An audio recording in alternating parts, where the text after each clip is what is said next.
This is my aircraft, and you will move to the back, right now, or I'll have security drag you off this plane, like the problem you are." The words that Captain Richard Brennan would scream in exactly 18 hours hadn't been spoken yet, but they were already forming in his mind as he reviewed the passenger manifest for Atlantic Airways, Flight 447, completely unaware that the woman he would soon arrest for helping a hungry baby was actually the person who signed his paychecks. Zara Collins stood in the marble-floored penthouse bathroom of her Miami Beach high-rise at 4:30 in the morning, deliberately transforming herself from a billionaire CEO into someone that airline employees would feel comfortable mistreating. The reflection staring back at her showed a woman worth $9. $3 billion who had spent the last 6 weeks planning the most expensive undercover investigation in aviation history, and this morning she was about to become just another passenger that people like Captain Brennan assumed didn't matter. She pulled the faded University of Chicago hoodie over her head, the same one she'd worn as a struggling scholarship student 26 years ago, when a restaurant manager had taken one look at her appearance and decided she wouldn't be comfortable dining with their usual clientele. That night, sitting on a Chicago bus bench in the rain, 19-year-old Zara had made a promise to herself that she would build something so powerful that no one would ever again have the authority to make her feel invisible, unwanted, or less than human simply because of how she looked. The hoodie was authentically worn, not artificially distressed by some designer who thought poverty was a fashion statement. The jeans had real scuff marks from real life, and the $20 sneakers from a discount store looked exactly like what someone with limited resources would wear on an international flight they'd saved months to afford. Her dark hair was pulled back in a messy ponytail secured with a plain elastic band from a drugstore, and her only jewelry was a simple digital watch that had cost less than what most people in her social circle spent on lunch. Collins Global Enterprises, the conglomerate she had built from a single software patent, now owned tech companies that powered half the apps on people's phones, shipping companies that moved goods across 3 continents, real estate portfolios in 12 countries, and, as of 6 weeks ago, Atlantic Airways, a struggling airline that she had acquired specifically because of complaints, exactly like the one she was about to experience firsthand. The acquisition had been quiet, executed through a maze of shell companies and legal structures, designed to keep her name out of the headlines while she gathered the evidence she needed to transform an industry that had forgotten that every passenger deserved basic human dignity, regardless of their appearance or bank account balance. The purchase price for Atlantic Airways had been $2.1 billion, which represented less than 10% of her net worth. But the real cost would be measured in the careers and reputations of employees who had turned discrimination into standard operating procedure. 47 documented complaints in 6 months about passenger mistreatment, all buried by management teams who thought profit margins mattered more than human decency, all ignored by executives who believed that some customers were worth more than others based solely on how much money they appeared to have. Zara didn't believe in corporate investigations conducted from boardrooms 30 floors above the real world, where executives relied on sanitized reports and carefully worded internal memos that protected the guilty and silenced the victims. She believed in seeing truth with her own eyes, experiencing discrimination as it actually happened, documenting abuse of power as it unfolded in real time. Today was her field test, an undercover flight on Atlantic Airways' flagship route from Miami to London, where she could observe exactly how employees treated customers when they thought no one important was watching, no cameras were rolling, and no consequences were possible. Her phone buzzed with a text from Marcus Rivera, her chief of staff, who was already in position at London Heathrow coordinating what they privately called Protocol 9, the comprehensive response plan that would activate the moment her flight landed and the real consequences began. Marcus had been with her for 12 years, ever since she had hired him fresh out of Harvard Law School to help navigate the regulatory complexities of her first major acquisition, and he was brilliant, loyal, and completely ruthless when it came to protecting her interests and ensuring that people who abused their authority faced appropriate consequences. Teams positioned. legal docs prepared, media monitoring active, justice is coming. The message was typically concise and efficient, and it reminded her that while she was about to spend the next 7 hours being treated like someone who didn't matter, an army of lawyers, corporate executives, and crisis management specialists were preparing to demonstrate exactly how much power she actually wielded when someone made the mistake of underestimating her. She had specifically chosen first-class seat 1A for this flight, not because she needed the luxury, but because she wanted to test whether her appearance would trigger the kind of discrimination that had been reported by other passengers who didn't look like they belonged in the premium cabin. The irony wasn't lost on her that she was about to pay thousands of dollars to be mistreated by her own employees. But the documentation she gathered would justify the complete cultural overhaul she was planning for Atlantic Airways, and potentially the entire aviation industry. Zara picked up her canvas tote bag, the kind that college students carried to libraries and coffee shops, and filled it with items that would complete her disguise. University textbooks purchased from a used bookstore, a laptop that looked like it had been bought with student loan money notebooks with handwritten notes about fictional classes, and a brown bag lunch that suggested someone who couldn't afford airport food prices. Every detail was calculated to create the impression of someone traveling on a tight budget, someone that airline employees would feel comfortable dismissing or mistreating without fear of consequences. The elevator carried her down 47 floors to the parking garage, where her driver waited with a modest sedan instead of the usual luxury vehicle that might blow her cover before she even reached the airport. As Miami's skyline faded behind them in the pre-dawn darkness, Zara reviewed the complaints that had led to this moment. Stories of passengers denied seats. They had legally purchased. Mothers refused assistance with crying children. Elderly travelers treated with contempt by crew members who thought authority meant the right to humiliate people who couldn't fight back. By the time Flight 447 reached London, she would have first-hand evidence of exactly how broken her new airline was, and she would already be implementing the changes that would ensure no passenger ever again had to experience the kind of discrimination that was about to be documented in excruciating detail. Captain Richard Brennan didn't know it yet, but he was about to arrest his boss for the crime of showing basic human kindness, and that arrest would be the most expensive mistake in aviation history. Miami International Airport's Terminal D buzzed with the familiar energy of international travel at 1:45 in the afternoon as hundreds of passengers moved through the gleaming corridors toward gates that would carry them to destinations around the world. Gate 23 served as the departure point for Atlantic Airways Flight 447, the airline's flagship route to London Heathrow, and the area hummed with the typical pre-flight activity of business travelers checking emails on laptops, families corralling excited children, and flight crews preparing for another routine day in the sky that would turn out to be anything but routine. Zara Collins stood in line at the gate, her disguise working perfectly as she blended invisibly among the crowd of passengers who had no idea they were about to witness the most expensive lesson in corporate accountability that the aviation industry had ever received. Her Northwestern hoodie was authentically faded from years of wear. Her jeans showed real scuff marks from real life, and her canvas tote bag looked exactly like something a graduate student would carry while traveling on a budget that required careful planning and sacrifice to afford an international flight. To anyone watching, she was just another young professional, or perhaps a graduate student flying to London for academic conferences or family visits, someone whose appearance suggested limited resources and even more limited influence.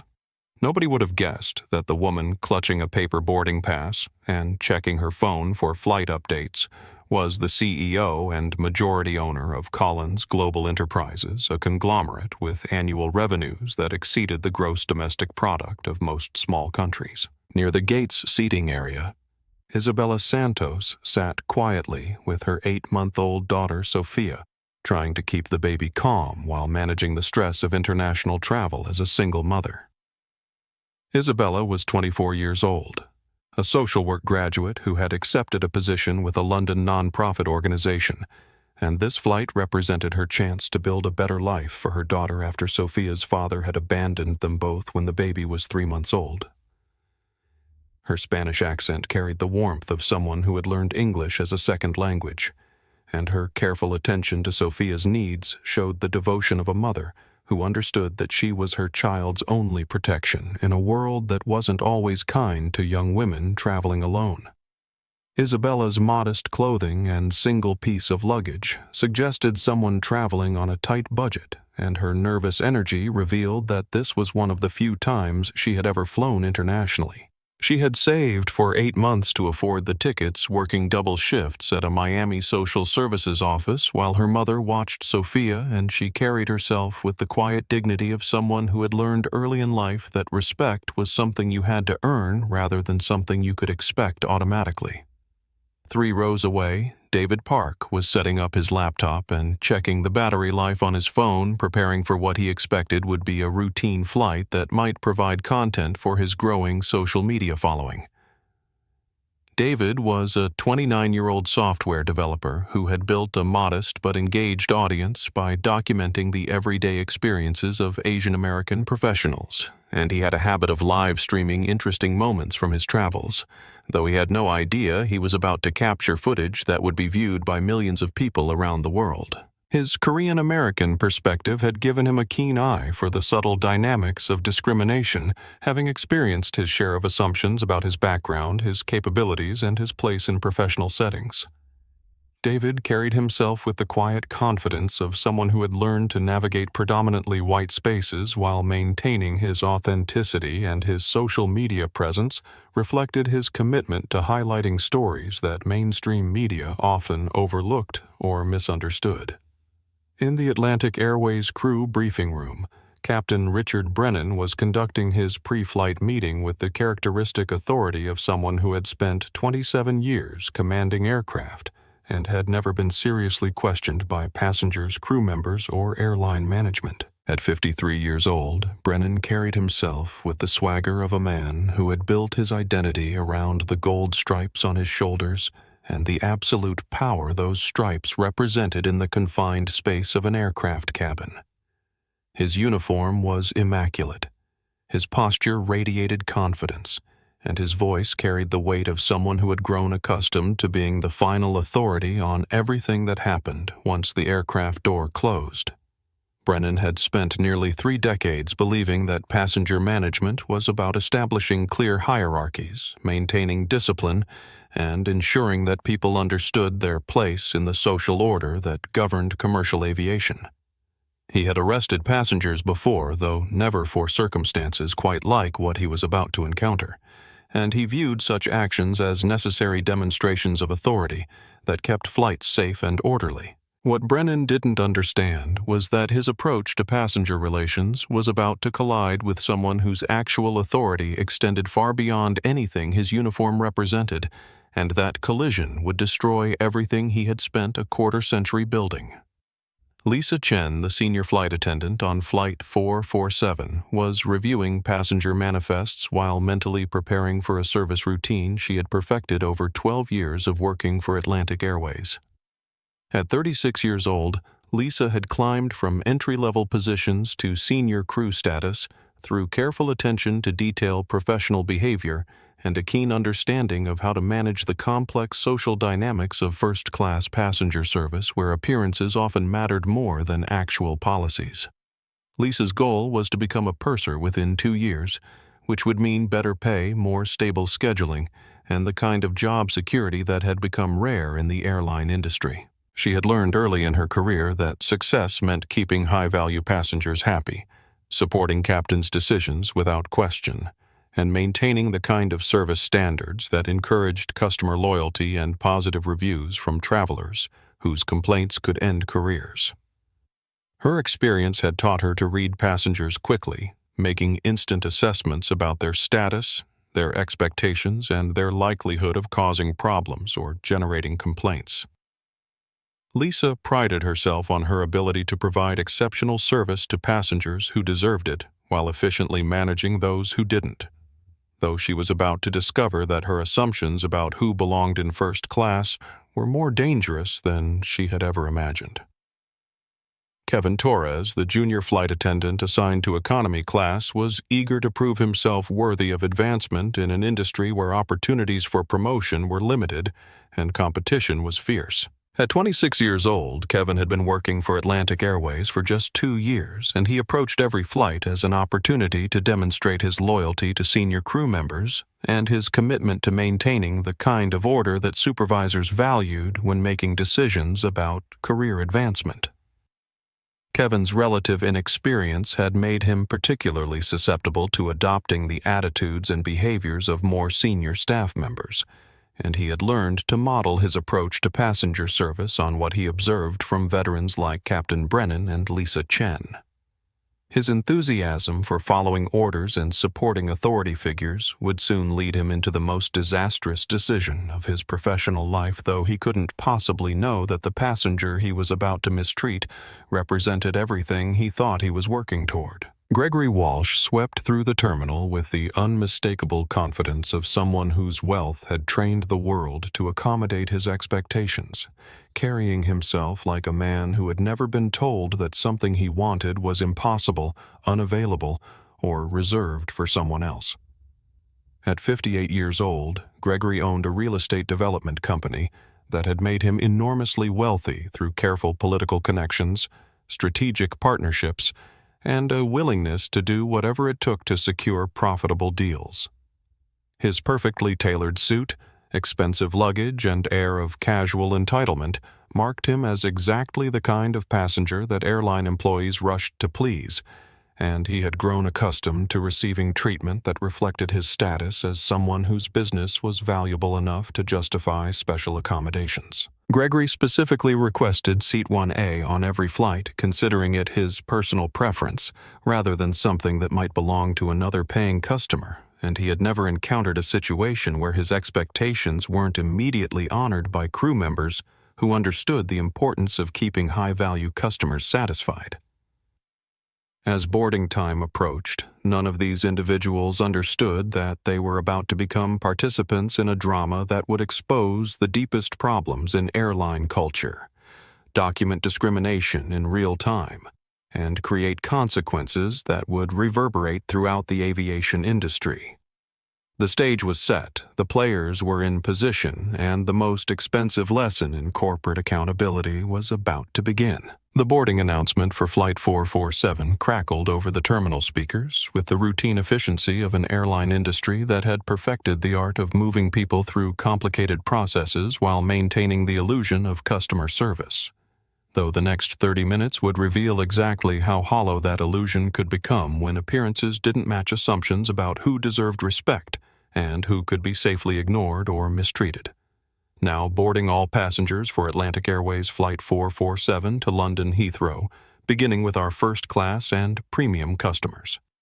The gate agent's voice carried the practiced professionalism of someone who had repeated these words thousands of times, unaware that she was about to witness a confrontation that would be viewed by millions of people and studied in business schools as an example of how corporate discrimination could destroy an entire company's reputation in a matter of hours. Zara Collins gathered her canvas tote bag and joined the line with her boarding pass in hand, the document showing Seat 1A in the first-class cabin, though her appearance suggested someone who had probably never set foot in premium accommodations. Her faded University of Chicago hoodie, $20 sneakers, and generally modest presentation created exactly the kind of cognitive dissonance that she had deliberately designed to test whether Atlantic Airways employees would honor confirmed reservations or make decisions based on assumptions about who belonged in expensive seats. Lisa Chen stood at the aircraft door, checking boarding passes with the mechanical efficiency of someone who had performed this routine countless times, but her eyes performed rapid assessments of each passenger that went far beyond verifying documentation. When Zara approached, Lisa's expression shifted almost imperceptibly from professional welcome to subtle skepticism. her gaze taking in the hoodie, the sneakers, the canvas bag, and the general appearance of someone who didn't fit her mental image of a first-class passenger. "Boarding pass?" Lisa asked, though Zara had just scanned it at the gate and was clearly holding the correct documentation, her tone carrying the slight edge of someone who suspected a mistake had been made and was prepared to correct it efficiently. Lisa's training had taught her to trust her instincts about passengers to identify potential problems before they escalated, and everything about Zara's appearance suggested someone who might be confused about their seat assignment or trying to access accommodations they hadn't actually purchased.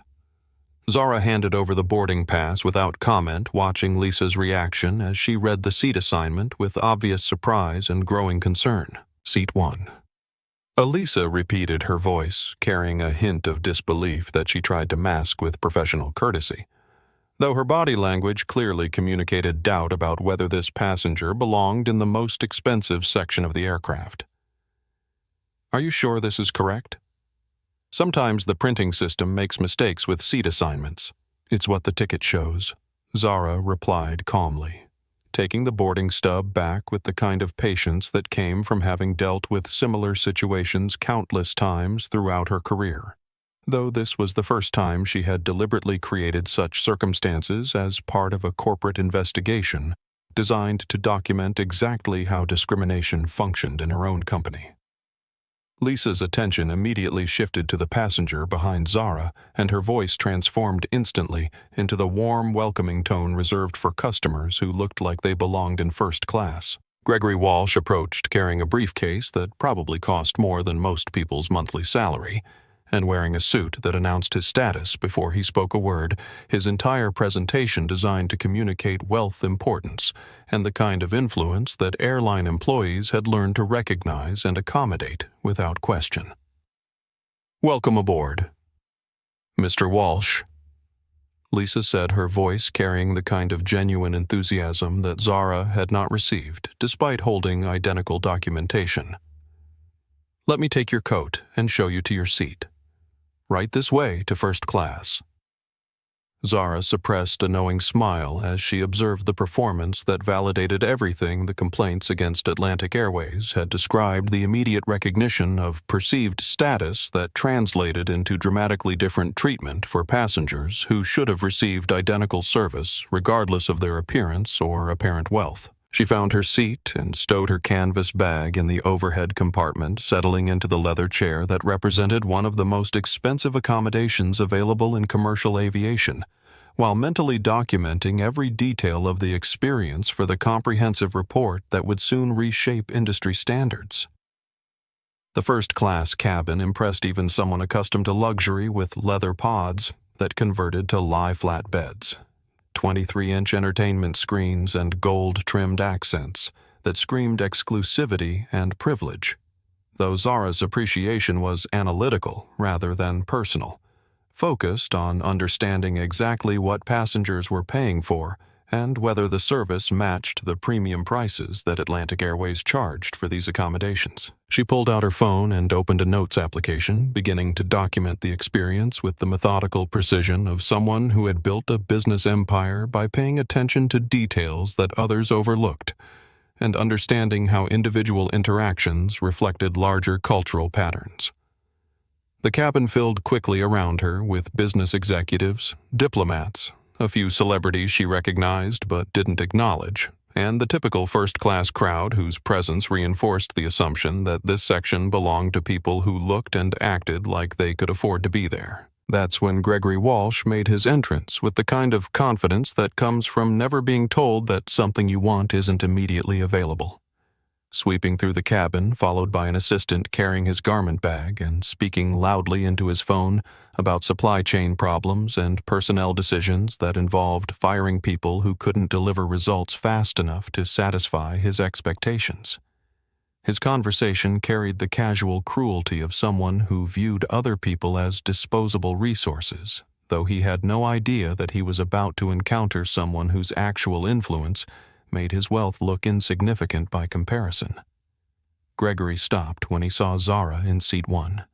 A. His expression showing the kind of confusion that comes from discovering that something you consider your personal property is being occupied by someone you don't recognize as having any right to be there. "Excuse me," he said, not to Zara, but to Lisa, who had materialized instantly at his side with the kind of responsiveness that valuable customers had learned to expect from airline personnel, who understood the importance of maintaining relationships with passengers whose business justified special treatment. "I think there's been some confusion with the seating arrangements," Gregory continued, his voice carrying the authority of someone accustomed to having problems solved quickly and efficiently by people whose job security depended on keeping him satisfied. "My usual seat is 1A, and I specifically requested it when my assistant made the reservation. I'm sure she won't mind moving to accommodate a premium passenger who actually belongs here." Lisa's eyes darted between Gregory and Zara, recognizing immediately that she was facing exactly the kind of situation her training had prepared her to handle, where passenger expectations conflicted with documented reservations and resolution required making quick decisions about whose satisfaction mattered more. Her experience told her that Gregory represented the kind of customer whose complaints could damage careers, while Zara appeared to be someone who could be relocated without significant consequences to the airline or her own professional future. Zara looked up from her phone with an expression of calm determination that should have warned anyone paying attention that they were dealing with someone who didn't back down from confrontation easily, though neither Lisa nor Gregory were prepared to recognize the signs of someone who had spent decades learning to fight battles that others didn't even realize were happening. "I have a valid ticket for this seat," she said. Her voice level, but carrying steel underneath, that suggested this wasn't going to be resolved as easily as Gregory had assumed. "I'm not moving." Gregory's eyebrows shot up in surprise at encountering resistance from someone he had categorized as insignificant, his face showing the kind of disbelief that comes from having your expectations challenged by people you've learned to dismiss automatically. "Do you know who I am?" He asked the question carrying an implicit threat that his identity should immediately resolve any confusion about whose needs took priority in this situation, though he had no idea that he was speaking to someone whose actual power made his status look meaningless by comparison. "Should I?" Zara's response was delivered with the kind of quiet confidence that comes from understanding exactly how much leverage you actually possess. Though she was curious to see how far Gregory would push this confrontation before realizing that he had made assumptions that would soon prove very costly to his business interests and personal reputation. Lisa stepped in, clearly uncomfortable with the brewing confrontation, but trained to prioritize passenger relationships that generated revenue and positive reviews over abstract principles about treating all customers equally, regardless of their appearance or perceived importance.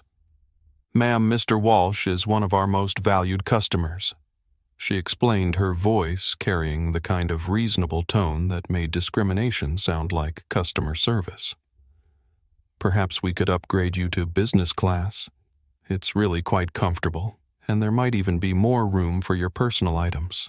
"I paid for first class," Zara said, her voice remaining steady despite the obvious attempt to move her based on assumptions about her worthiness to occupy premium accommodations. "I'm staying in first class." Her response was delivered with the kind of finality that should have ended the conversation. Though she was curious to see exactly how far this discrimination would escalate before she revealed the true consequences of treating passengers differently based on their appearance rather than their confirmed reservations. That's when Gregory made the fatal mistake that would soon destroy his business empire and provide perfect documentation of exactly the kind of discriminatory behavior that Zara had acquired Atlantic Airways to eliminate, pulling out his phone and starting to record with the obvious intention of creating evidence to support his version of events. "This is unbelievable," he announced loudly enough for other first-class passengers to hear his voice, carrying the indignation of someone who had never been forced to accept that his preferences might not automatically override other people's rights. "I'm documenting this entire situation for Atlantic Airways management. This airline is allowing random people to steal seats from legitimate passengers who actually belong here." Around the cabin, other passengers were starting to notice the confrontation with the mixture of discomfort and fascination that comes from witnessing social dynamics that reveal uncomfortable truths about how privilege and discrimination function in spaces designed to reinforce existing hierarchies. Some buried their faces in magazines, uncomfortable with the obvious conflict, but unwilling to get involved in other people's problems, while others pulled out phones, sensing that something significant was happening that might be worth documenting for their own social media followers. David Park, sitting 3 rows back, discreetly started his own recording after recognizing the signs of the kind of discrimination that he had experienced himself and frequently witnessed in professional settings where assumptions about race, class, and belonging created conflicts that revealed deeper problems with how institutions treated people who didn't fit expected profiles. His software developer background had trained him to pay attention to patterns and gather evidence, and everything about this situation suggested that he was about to document something important that deserved broader attention. Lisa tapped her earpiece with the kind of urgency that indicated the situation had escalated beyond her ability to resolve through standard customer service techniques, her training having prepared her to involve higher authority when passenger conflicts threatened to disrupt flight operations or generate the kind of complaints that could damage the airline's reputation with high-value customers. "Captain Brennan, we have a seating situation in first class. Could you please come forward and help resolve this matter quickly and efficiently?" Zara watched the entire scene unfold with the detached fascination of a scientist observing a crucial experiment, though she was also aware that every word and gesture was being recorded by multiple passengers and would soon provide perfect documentation of exactly how discrimination functioned when people thought their authority protected them from consequences. Every assumption, every dismissive comment, every attempt to prioritize Gregory's preferences over her confirmed reservation was building a legal case that would reshape her industry and end several careers in spectacular fashion. The cockpit door opened with mechanical precision, and Captain Richard Brennan emerged like a general surveying a battlefield where his authority was being challenged by people who clearly didn't understand how power functioned in the confined space of an aircraft cabin. 27 years of flying had given him an aura of unquestioned control that passengers and crew members had learned to recognize and respect, and his presence was designed to communicate that whatever problem had arisen would be resolved quickly and decisively in favor of maintaining proper order and passenger hierarchy. Captain Richard Brennan approached Seat 1A with the measured steps of someone whose authority had been built through nearly 3 decades of commanding aircraft worth hundreds of millions of dollars. His presence designed to communicate the kind of absolute power that governed commercial aviation. Once the cabin door closed and civilian rules gave way to the maritime tradition that made him the final arbiter of everything that happened in his domain.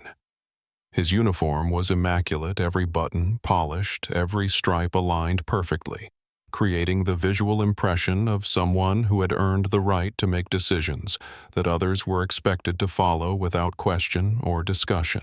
When he spoke, his voice carried the weight of accumulated authority that comes from years of being treated as the ultimate decision-maker in life or death situations, though what he was about to face had nothing to do with aviation safety and everything to do with his personal character. When dealing with passengers, he assumed had no power to challenge his judgments. "What's the problem here?" Brennan asked Lisa, not even glancing at Zara, despite the fact that she was obviously central to whatever situation had required his intervention, his body language communicating that he expected a brief explanation followed by quick compliance with whatever solution he determined was appropriate. Seating conflict. Captain Lisa responded with the kind of deference that airline hierarchies had taught her to show when dealing with cockpit crew, her tone suggesting that this was exactly the kind of passenger management issue that required masculine authority to resolve efficiently and permanently. "Mr. Walsh needs his usual seat, but she's refusing to move despite our reasonable offers to accommodate her in other sections of the aircraft that might be more appropriate for someone in her situation."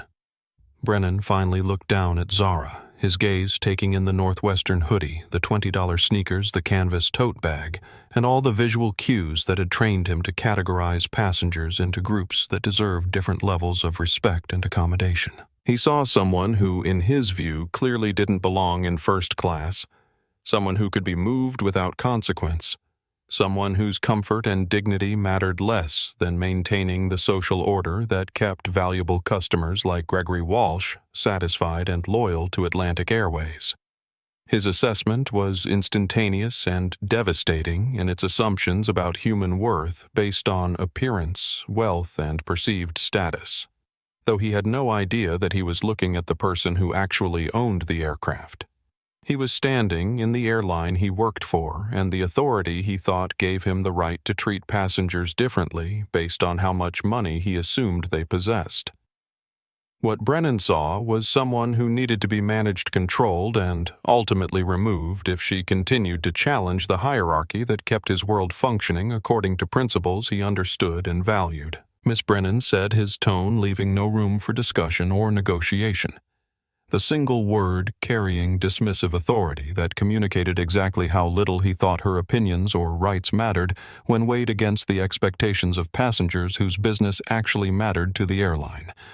We need to resolve this situation quickly and efficiently.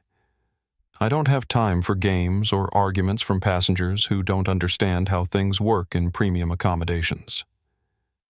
His approach was calculated to intimidate through displays of institutional power, the same strategy he had used successfully with dozens of passengers who had eventually backed down when faced with the combined authority of uniform stripes, company policies, and the implicit threat of being removed from flights they had paid for if they continued to challenge decisions made by people whose job security depended on keeping the right customers happy. Take your belongings and follow the flight attendant to your new seat. Brennan continued, his voice gaining the kind of edge that suggested this was his final attempt at reasonable resolution before moving to more direct methods of passenger compliance. I'm sure we can find you accommodations in a section of the aircraft that better matches your actual ticket class and personal circumstances. Zara met his gaze with the steady confidence of someone who had faced down boardrooms full of hostile executives and emerged victorious through superior preparation, legal knowledge, and an understanding of power dynamics that went far beyond anything his uniform represented. "Captain Brennan," she said, reading his name tag with deliberate precision. According to Federal Aviation regulations, a passenger cannot be removed from a confirmed seat without just cause. I haven't been disruptive, intoxicated, or threatening. On what specific legal grounds are you asking me to move? Brennan blinked in momentary surprise at encountering someone who actually understood aviation law well enough to challenge his authority with specific regulatory citations, though his ego quickly overrode any doubt about the appropriateness of his approach to passenger management.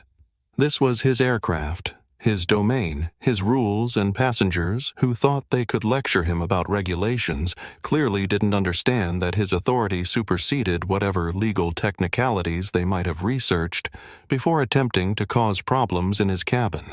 He leaned down, invading her personal space with the kind of physical intimidation that had worked effectively with previous passengers who had eventually backed down when faced with the prospect of being ejected from flights they couldn't afford to miss. His voice dropping to a threatening whisper that somehow carried through the suddenly silent cabin as other passengers realized they were witnessing something much more serious than a simple seating dispute. "Listen carefully," Brennan said the words that would soon destroy his career, emerging with the confident cruelty of someone who had never faced consequences for abusing his authority. "I don't care who you think you are or how much you think you paid for this ticket. This is my aircraft, and you will move to the back right now, or I will have security drag you off this plane like the problem passenger you obviously are." The cabin went absolutely silent as every conversation stopped, every phone screen lit up as passengers began recording, and the atmosphere shifted from routine pre-flight activity to the tense anticipation that comes from witnessing authority being used to crush someone who appeared unable to defend herself. Lisa's face went pale as she realized that Brennan's approach was being documented by multiple passengers, though she was too committed to supporting his authority to object to methods that made her increasingly uncomfortable.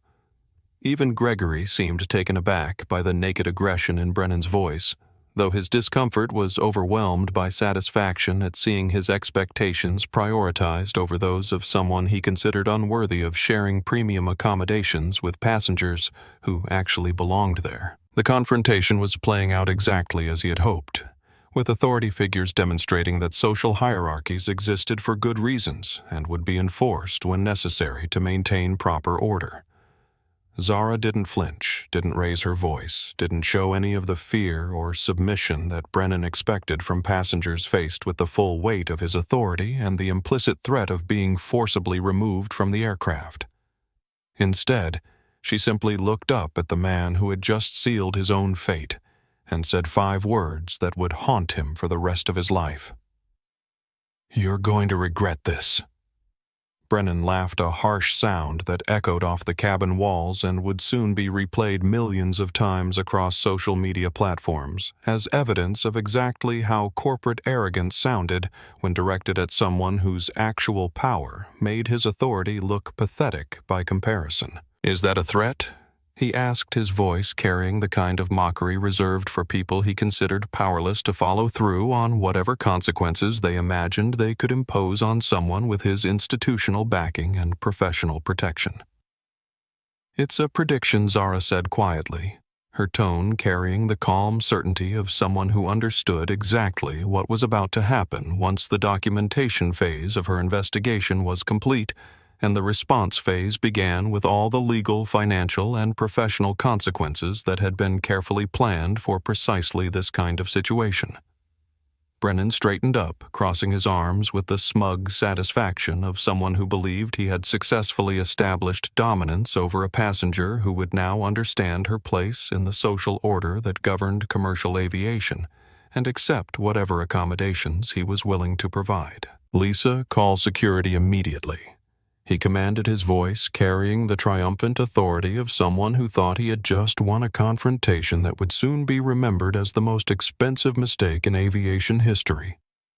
"I want this disruptive passenger removed from first class and relocated to appropriate accommodations before she causes any more problems for legitimate travelers." In that moment, as Lisa reached for her radio with trembling fingers that reflected her growing unease about the situation she was helping to create, as Gregory smirked and continued recording what he thought was his victory over someone who had challenged his sense of entitlement, as dozens of phones captured every second of the confrontation that would soon reshape an entire industry, Zara Collins made a decision that would change everything. She stood up slowly, not to fight or scream or create the kind of scene that would justify Brennan's characterization of her as a disruptive passenger, but simply to show that she would not be intimidated by someone who confused uniform stripes with actual character and thought that authority meant the right to humiliate people based on their appearance rather than their actions. Her dignity remained intact despite the discrimination she was experiencing, and her composure suggested someone who was completely confident about the ultimate outcome of this confrontation. "I'll move," she said, calmly gathering her belongings with the measured grace of someone who was already planning exactly how this moment would be used to transform corporate culture and create accountability for people who abused their authority. "But remember this moment, Captain Brennan. Remember that you judged someone by their appearance and decided to demonstrate your power against someone you assumed couldn't fight back."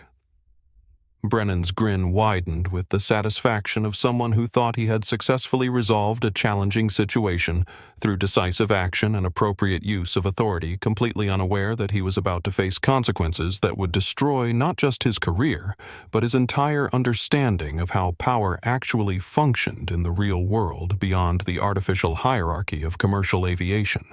"Smart choice," he said, his voice carrying the condescending approval of someone who believed that passengers who accepted their proper place deserved to be acknowledged for making reasonable decisions, though his definition of reasonable had nothing to do with justice and everything to do with maintaining systems that allowed people like him to treat others however they pleased without facing meaningful consequences. As Lisa escorted Zara down the aisle under the weight of dozens of stares that mixed sympathy, discomfort, and anticipation, Zara pulled out her phone and sent a single text message to Marcus Rivera, her chief of staff, who was waiting in London with legal teams, corporate executives, and crisis management specialists who had been preparing for exactly this moment. They took the bait completely. Activate Protocol 9 immediately. Justice is coming. What Captain Brennan didn't know, what Gregory Walsh couldn't imagine, what Lisa Chen never suspected, was that the woman they had just humiliated owned the aircraft they were standing in, the airline that provided their paychecks, the very company whose policies they thought protected them from consequences when they chose to treat passengers as less than human, based on assumptions about wealth status and social worth. The walk from first class to economy.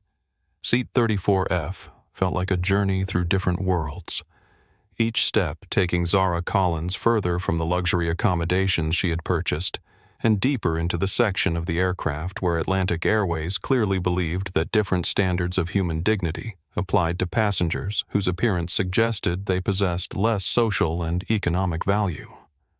The narrow aisle seemed to stretch endlessly as she moved past business-class passengers who pretended to be absorbed in their devices while stealing glances at the woman being escorted away from premium seating, their discomfort obvious, but their silence complete as they chose comfortable passivity over inconvenient moral courage. Economy class buzzed with the familiar energy of budget travel where passengers squeezed into seats designed for maximum capacity rather than human comfort, where families managed crying children in cramped quarters, and where the social dynamics revealed everything ugly about how commercial aviation had learned to sort human beings into categories that determined their worth and treatment. Zara found her reassigned seat between David Park, the Korean-American software developer who had been discreetly documenting the first-class confrontation, and Isabella Santos, the young Latina mother whose 8-month-old daughter Sophia was becoming increasingly distressed as the flight's delays disrupted her carefully planned feeding schedule. David looked up from his laptop with recognition in his eyes, having recorded the entire seating dispute and understanding immediately that he was now sitting next to someone whose treatment represented everything problematic about airline passenger relations, though he had no idea that Zara's apparent victimization was actually part of a carefully orchestrated investigation that would soon expose Atlantic Airways' discrimination as part of a corporate transformation that would reshape the entire industry. His social media following had grown specifically because he documented moments like these when institutional prejudice revealed itself through the treatment of people who didn't fit expected profiles for premium service or basic respect. "I'm sorry about what happened up there," David said quietly, his voice carrying the genuine sympathy of someone who had experienced similar discrimination in professional settings where assumptions about race, class, and belonging created barriers that had nothing to do with qualifications, accomplishments, or human worth. "What they did was completely wrong, and I got most of it recorded if you want to file complaints or take legal action against the airline." Isabella Santos looked exhausted in the way that comes from traveling alone with an infant while managing the stress of international relocation. Her dark hair pulled back in a practical ponytail. Her clothing modest but clean. Her entire presentation suggesting someone who had worked hard to afford this opportunity and was determined to create a better life for her daughter, despite the challenges of single motherhood in an expensive world that wasn't designed to accommodate the needs of young women without extensive financial resources or family support networks. Sophia was 8 months old with her mother's warm brown eyes and an increasingly urgent cry that indicated hunger, discomfort, and the kind of infant distress that experienced parents recognize as a medical emergency requiring immediate attention from adults whose job should include basic humanitarian assistance for vulnerable travelers. Isabella had been traveling for nearly 4 hours, already having taken connecting flights from her small hometown to Miami, and her carefully calculated feeding schedule was collapsing as delays and complications stretched her planned timeline beyond what her limited resources could accommodate. "I'm so sorry about the crying," Isabella whispered to Zara as she settled into the middle seat. Her English heavily accented but perfectly clear, carrying the apologetic tone of someone who had learned early in life that her needs and her child's needs were often treated as impositions on other people's comfort, rather than legitimate requirements that deserved accommodation and assistance. Sophia is hungry, but they won't let me warm her formula until after we're in the air and she's been without proper food for too long already. Zara looked at the exhausted young mother holding her increasingly distressed baby and felt the familiar anger building in her chest. Not the explosive kind that solved nothing and created more problems, but the cold, calculating fury that had powered her rise from that Chicago bus stop to the Forbes billionaire list, and was about to transform an entire industry's approach to passenger dignity and humanitarian assistance for the most vulnerable travelers. "Don't apologize," Zara said softly, her voice carrying the warmth of someone who understood that Sophia's hunger represented a medical emergency that any decent human being should want to resolve immediately. "You and your daughter have every right to be here, and she deserves to have her needs met, regardless of what section of the aircraft we're sitting in or how much money the airline thinks we're worth." 3 rows ahead, David Park was uploading his video footage to multiple social media platforms, while adding hashtags that would help the content find audiences interested in airline accountability, passenger rights, and corporate discrimination. His fingers moving quickly across his phone screen as he crafted posts that would soon reach thousands of people who shared his commitment to exposing institutional prejudice wherever it revealed itself through the mistreatment of people who couldn't fight back effectively on their own. Atlantic Airways passenger discrimination caught on video, he typed, "Woman denied confirmed first-class seat, based on appearance forced to move, while wealthy passenger takes her place. This is what prejudice looks like in 2024. Hashtag Atlantic Scandal, hashtag Airline Discrimination, hashtag Speak Up." Within minutes, his posts had dozens of views and shares, the beginning of what would soon become a global phenomenon that reached millions of people and created consequences that would reverberate throughout corporate America. Back in first class, Captain Brennan was accepting congratulations from Gregory Walsh with the satisfaction of someone who believed he had successfully maintained proper order and passenger hierarchy through decisive action that would be appreciated by the kind of customers whose business made Atlantic Airways profitable and whose satisfaction determined the success or failure of individual employees' careers in an industry where advancement depended on keeping the right people happy. "Thank you for handling that situation so efficiently," Captain Brennan Gregory said, settling into seat 1A with obvious pleasure at having his expectations prioritized over those of someone whose appearance had clearly indicated that she didn't belong in premium accommodations. People like that think they can just take whatever they want without understanding that some passengers have earned the right to expect certain standards of service and accommodation. Brennan preened under the praise from someone whose real estate connections could potentially open doors and advance careers in ways that routine passenger management never could. And Gregory had specifically mentioned knowing Patricia Walsh, Atlantic Airways regional director, personally suggesting that his satisfaction with this flight could translate into career advancement opportunities that made taking decisive action against problem passengers worth whatever minor complaints might result from passengers who didn't understand how airline hierarchies actually functioned. "Just doing my job," Mr. Walsh Brennan replied with false modesty that barely concealed his pride in having resolved a challenging situation through appropriate use of authority and institutional power.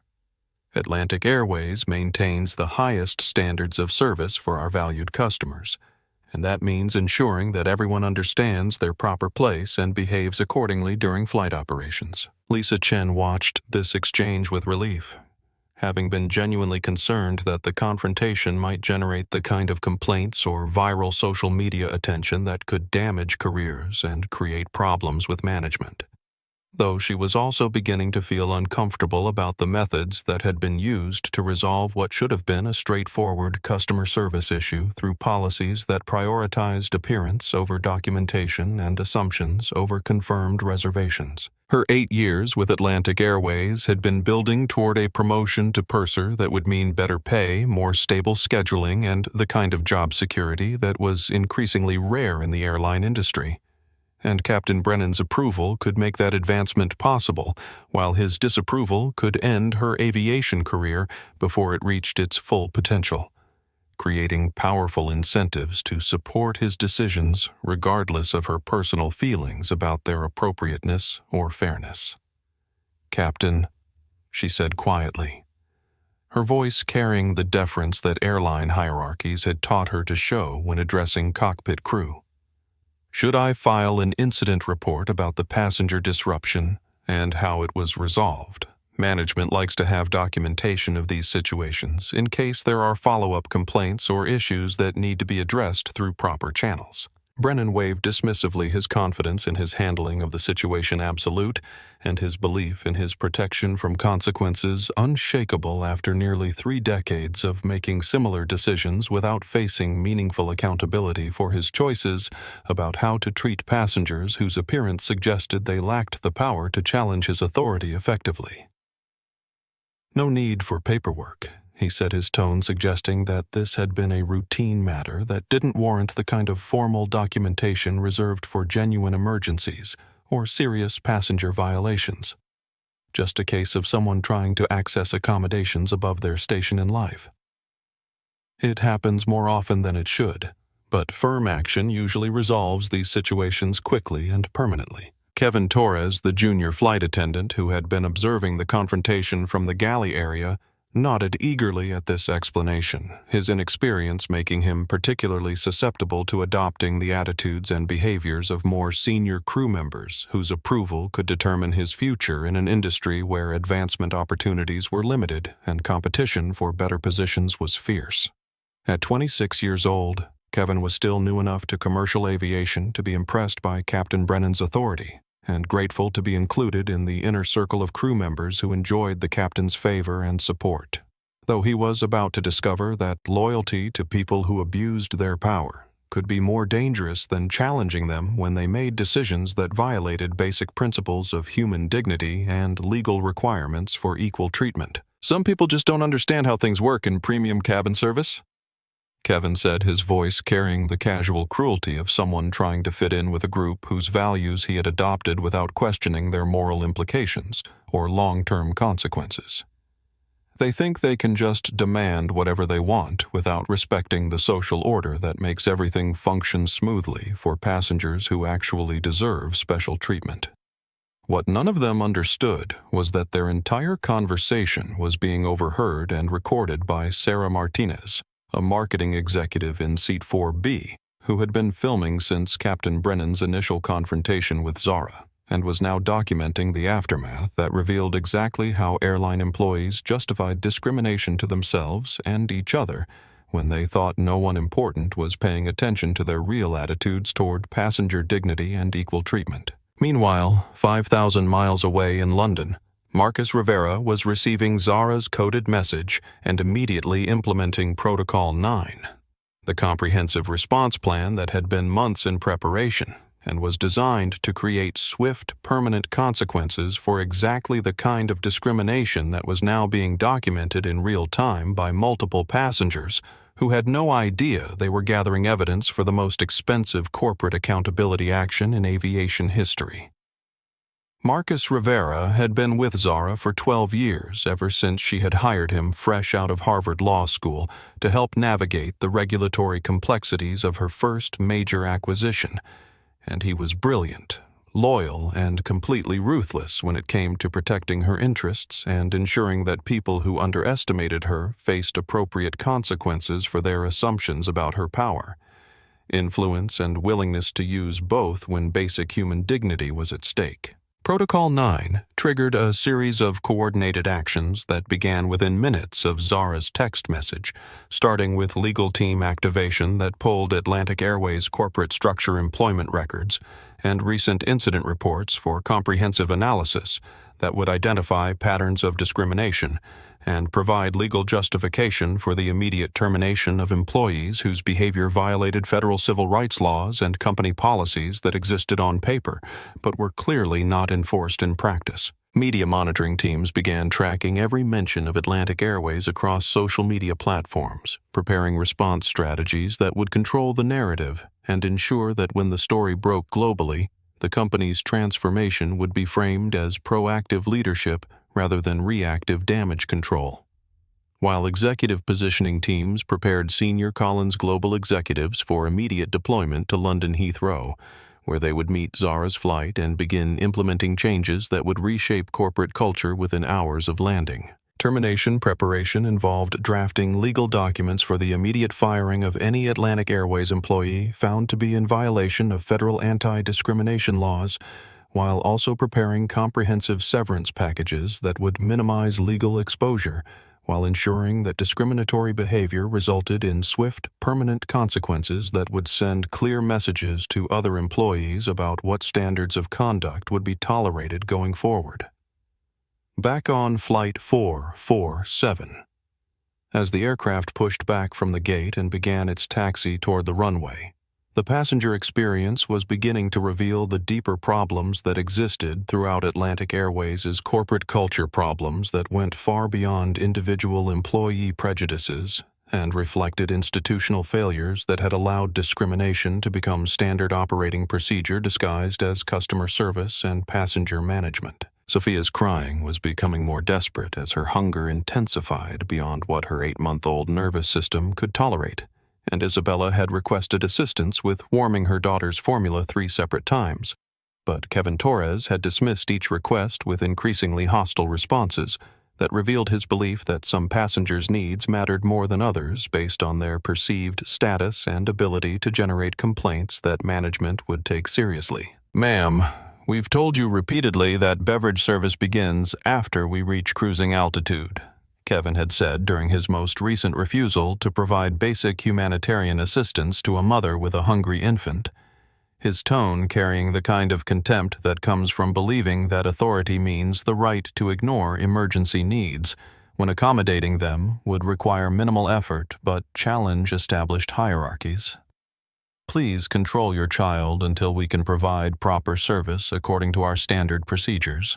The 12 other passengers in their section of economy class were growing increasingly uncomfortable with Sophia's distress, though their reactions ranged from sympathy for Isabella's situation to irritation with the disruption to their travel experience, creating exactly the kind of social pressure that airline employees had learned to use against passengers who requested assistance that went beyond what crew members wanted to provide based on their own convenience, rather than legitimate policy requirements or legal obligations. Zara watched Kevin's treatment of Isabella with growing disgust that reflected her understanding of how corporate discrimination functioned through policies that appeared neutral on paper, but were implemented in ways that created different standards of treatment based on race, class, appearance, and perceived ability to generate consequences for poor service or outright mistreatment of passengers whose dignity should have been protected regardless of their economic status or social position.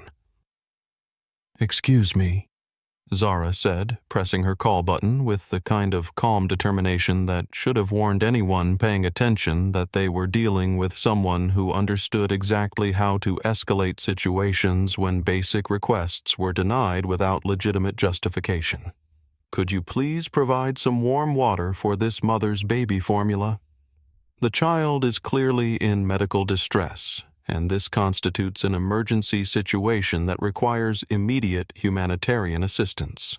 Kevin appeared within minutes, his expression already showing annoyance before he heard her request, his attitude reflecting the categorization he had made of Zara as a problem passenger whose opinions and needs could be dismissed without consequence, based on Captain Brennan's earlier assessment of her status and worthiness of respectful treatment, though he was about to discover that some assumptions about power and influence could be more dangerous than he had ever imagined possible in his brief career in commercial aviation. "Ma'am, I've already explained the policy to both of you, Kevin," Torres said with undisguised disdain as he looked down at Zara with the kind of contempt that comes from believing you hold authority over people who can't challenge your decisions or create meaningful consequences for your choices, his voice carrying the casual cruelty of someone who had learned that customer service meant enforcing hierarchies rather than providing actual assistance to passengers who needed help.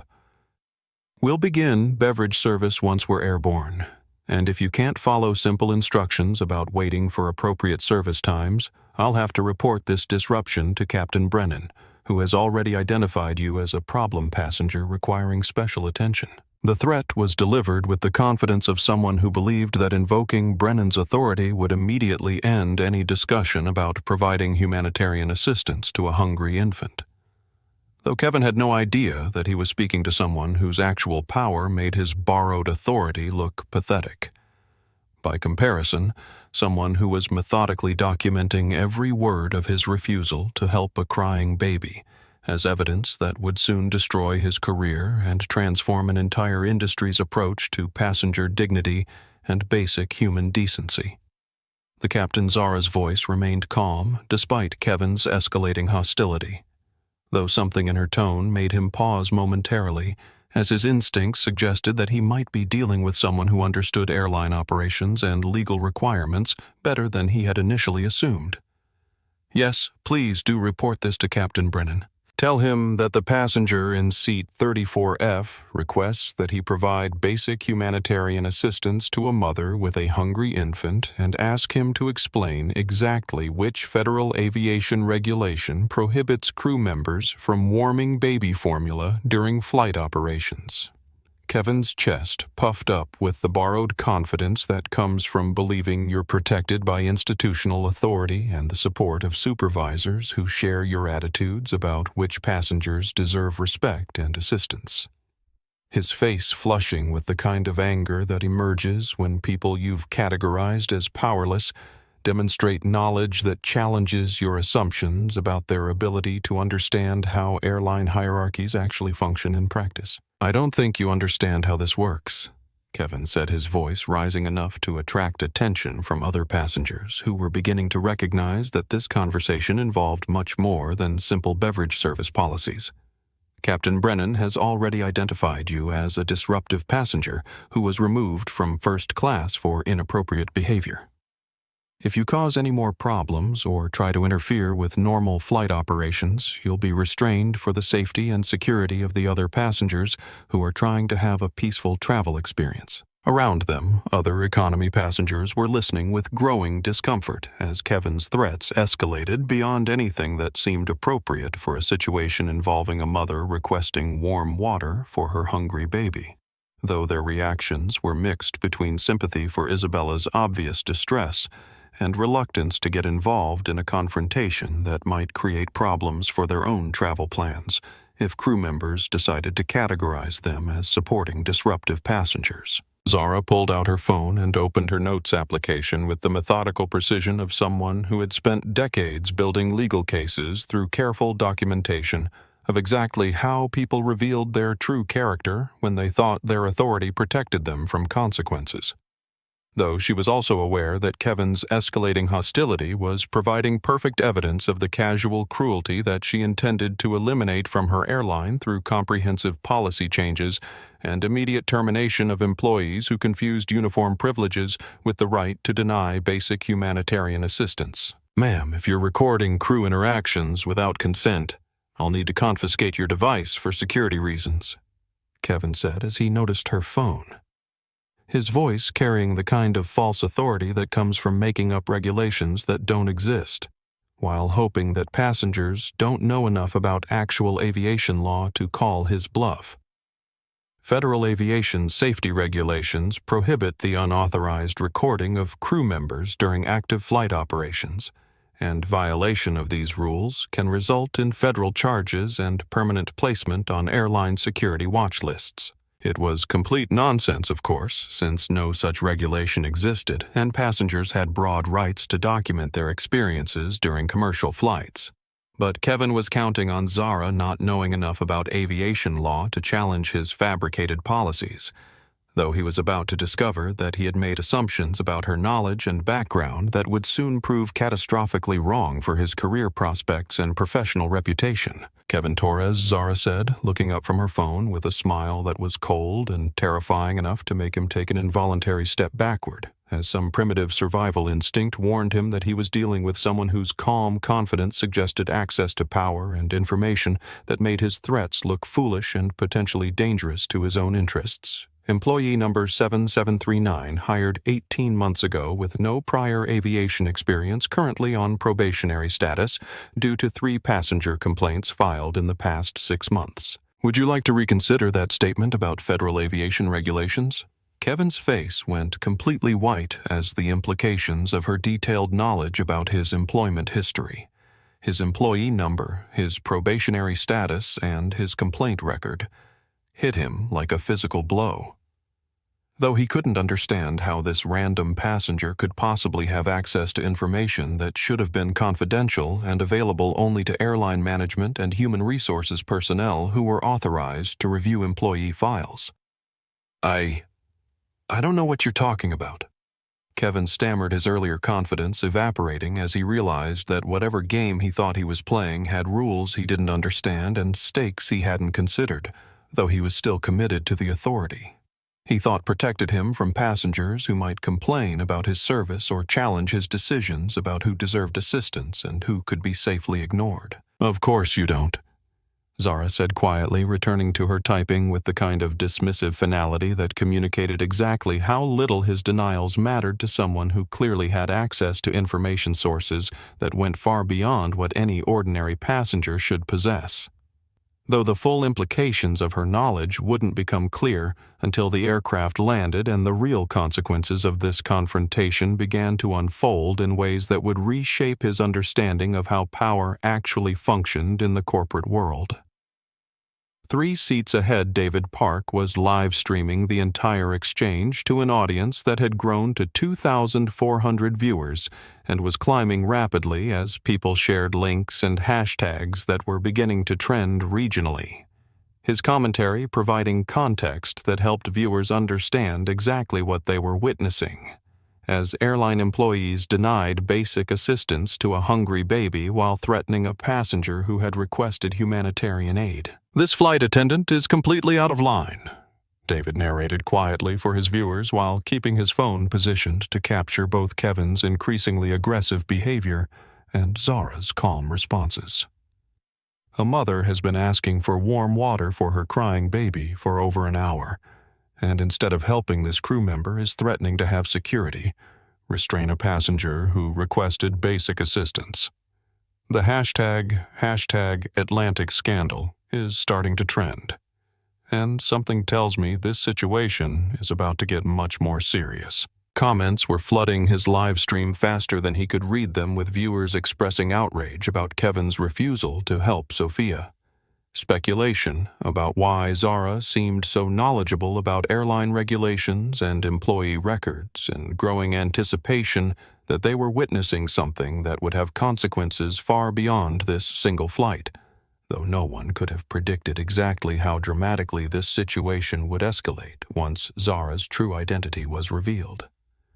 In first class, Captain Brennan was making his pre-flight announcement over the intercom, with the smooth confidence of someone who believed he had successfully resolved a challenging passenger situation through decisive action and appropriate use of authority, his voice carrying the kind of professional competence that passengers expected from airline captains, while carefully framing the earlier incident in terms that protected his reputation and decision-making. "Ladies and gentlemen, this is your captain speaking," Brennan said, his tone warm and reassuring despite the discrimination he had just implemented based on appearance rather than actual passenger behavior.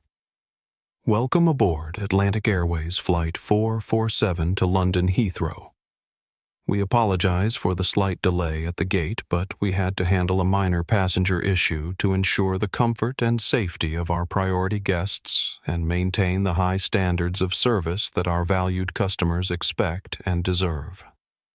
The announcement was Brennan's way of reinforcing the narrative that Zara had been a passenger problem requiring management to protect other travelers, a masterful bit of manipulation designed to make anyone who questioned his actions seem unreasonable, while positioning himself as a competent authority figure who prioritized passenger safety and comfort over individual complaints or demands that threatened flight operations. "We're currently number 2 for takeoff and expect to be airborne in approximately 5 minutes. He continued, his voice carrying the calm professionalism that had made him successful throughout his 27-year career. though he had no idea that this announcement was being recorded by multiple passengers and would soon be analyzed as evidence of how airline employees justified discrimination through language that made prejudice sound like customer service. Please sit back, relax, and enjoy the Atlantic Airways standard of excellence that has made us a preferred choice for international travelers who value quality, reliability, and appropriate attention to passenger hierarchy and social standards. But Zara Williams had spent 26 years learning how to turn other people's assumptions against them, building a business empire by understanding exactly how to fight battles that others didn't even realize were happening. And she was about to demonstrate that authority without character inevitably led to destruction when confronted by someone whose actual power made uniform stripes and company policies look like toys in the hands of children playing dress-up games. As Flight 447 lifted off from Miami and climbed toward cruising altitude, Zara settled in for what would become a 7-hour documentation of exactly how institutional prejudice functioned when people thought no one important was watching. Though she wasn't just gathering evidence for complaints or legal action, she was building a case that would detonate like a bomb when the aircraft touched down in London, destroying careers and transforming an entire industry's approach to passenger dignity, corporate accountability, and the basic principle that every human being deserved respect, regardless of their appearance or apparent wealth. The countdown had begun, though Kevin Torres had no idea that he had approximately 16 hours left to believe he could intimidate passengers with impunity. Captain Brennan had 16 hours left to think his authority protected him from consequences, and Gregory Walsh had 16 hours left to assume that his connections would shield him from the fallout when someone whose actual influence made his wealth look insignificant demonstrated exactly what happened when you celebrated cruelty and supported discrimination against people you assumed were powerless to fight back effectively. 2 hours into Flight 447's journey across the dark Atlantic, the true culture of Atlantic Airways began revealing itself like a slow-motion disaster unfolding in real time, each interaction between crew members and passengers providing additional evidence of exactly how deeply prejudice had become embedded in the airline's operational procedures. Customer service training and basic assumptions about human worth based on appearance, perceived wealth, and social status, rather than the fundamental dignity that should have protected every traveler, regardless of their economic circumstances or ability to generate complaints that management would take seriously. Baby Sophia had been crying for 40 minutes straight. Not the ordinary fussing of a tired infant, but the desperate wails of a child in genuine medical distress, her 8-month-old nervous system overwhelmed by hunger that had progressed beyond discomfort into the kind of emergency that any decent human being should have recognized as requiring immediate humanitarian assistance rather than bureaucratic excuses about beverage service policies that had nothing to do with helping a suffering child. Isabella Santos had run out of prepared formula during the unexpected delays at Miami International Airport, and the cold water available in economy-class lavatories was making Sophia violently sick, creating a medical emergency that was being ignored by crew members who seemed to believe that maintaining arbitrary hierarchies mattered more than addressing the obvious distress of an infant whose only crime was being hungry while her mother lacked the appearance or perceived status necessary to command immediate attention and assistance. She had pressed the call button 12 separate times in the past hour, each summons bringing Kevin Torres to her seat with increasingly hostile responses that revealed his growing irritation with passengers who persisted in requesting assistance that he considered inappropriate, inconvenient, or beyond what economy-class travelers deserved based on their ticket prices and his assumptions about their social worth and ability to create consequences for poor service. "Ma'am, I've told you repeatedly that we cannot provide special accommodations for every passenger's personal needs," Kevin said during his latest refusal to help, his voice carrying the kind of contempt that comes from believing that authority means the right to ignore emergency situations when addressing them would require minimal effort, but challenge established procedures that protected crew members from having to treat all passengers with equal dignity and respect. "Other passengers are complaining about the noise, and if you cannot control your child, we'll have to relocate you to the rear lavatory area where the disruption won't interfere with the comfort of travelers who are following proper flight etiquette." The threat to relocate Isabella to the bathroom area revealed exactly how Kevin understood his role in the aircraft hierarchy, not as someone whose job involved providing assistance to passengers who needed help, but as an enforcer of social order, whose primary responsibility was protecting the comfort of travelers. He considered important while managing those he viewed as problems requiring control rather than service, though he had no idea that his treatment of a mother with a hungry baby was being documented by someone whose power to create consequences exceeded anything his uniform represented. "She just needs warm water," Zara said, unbuckling her seatbelt and standing up despite Kevin's earlier threats about reporting disruptive passengers to Captain Brennan, her voice carrying the kind of calm determination that comes from understanding exactly how far you're willing to go to protect basic human dignity when institutional authority is being used to justify cruelty. It's a medical necessity for an infant, and refusing to provide it constitutes neglect that violates federal regulations about passenger care during flight operations. Kevin spun around to face her, his face flushed with the kind of anger that emerges when people you've categorized as powerless continue to challenge your authority despite clear warnings about the consequences of persistent resistance to crew instructions. Though his fury was complicated by growing unease about how confidently she cited aviation regulations and spoke about federal requirements that he wasn't entirely sure he understood correctly. "Sit down immediately," he commanded, his voice rising loud enough to attract attention from passengers throughout their section of the economy cabin. "You are not permitted to move about the cabin during service periods, and your continued interference with normal flight operations constitutes a violation of federal aviation safety laws that can result in arrest and prosecution when we land in London." "What service?" Zara gestured around the economy cabin where no beverage carts were visible, no crew members were providing assistance, and no actual service of any kind was taking place beyond Kevin's repeated refusals to help a mother with a crying baby. "You've been serving this mother contempt for the past hour while her infant suffers from medical distress that could be resolved with 30 seconds of basic humanitarian assistance." Other passengers were watching the confrontation with the mixture of discomfort and fascination that comes from witnessing social dynamics that reveal uncomfortable truths about how institutions treat people who lack the appearance or perceived status necessary to command respect and assistance, though their reactions ranged from nodding agreement with Zara's intervention to visible annoyance with the disruption to their travel experience caused by passengers who couldn't manage their personal problems quietly. David Park was broadcasting the entire exchange to 10,000 viewers whose comments were flooding his live stream with outrage about Kevin's treatment of Isabella and Sophia, speculation about why Zara seemed so knowledgeable about aviation law and passenger rights, and growing anticipation that this confrontation was building toward something much more dramatic than a simple dispute about beverage service policies. Why won't they just help the baby read one comment among hundreds, scrolling past faster than David could track them while others demanded, "Someone call the news," and "This flight attendant should be fired immediately."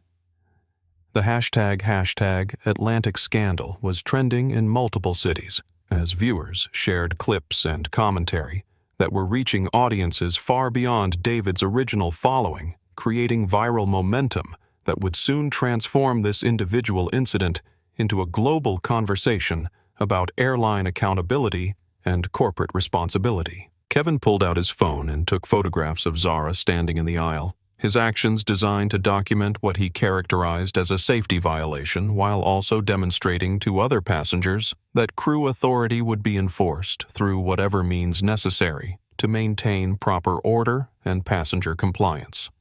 Though he was actually creating evidence that would soon be used against him in ways he couldn't imagine.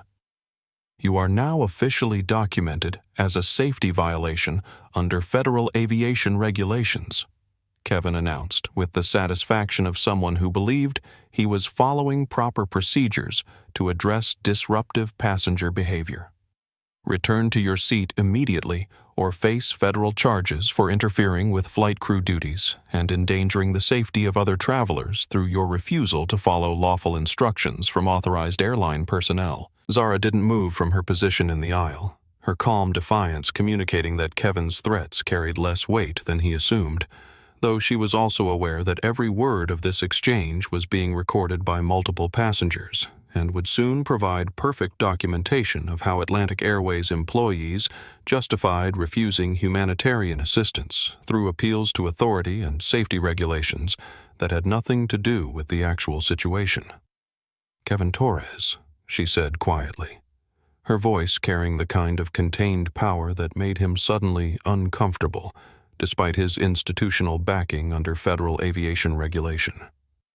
121.580 flight crew members are required to provide reasonable assistance for passenger medical needs. An 8-month-old infant requiring proper nutrition qualifies as a medical emergency, and your repeated refusal to provide warm water constitutes a violation of your legal duty of care that could result in criminal charges for child endangerment.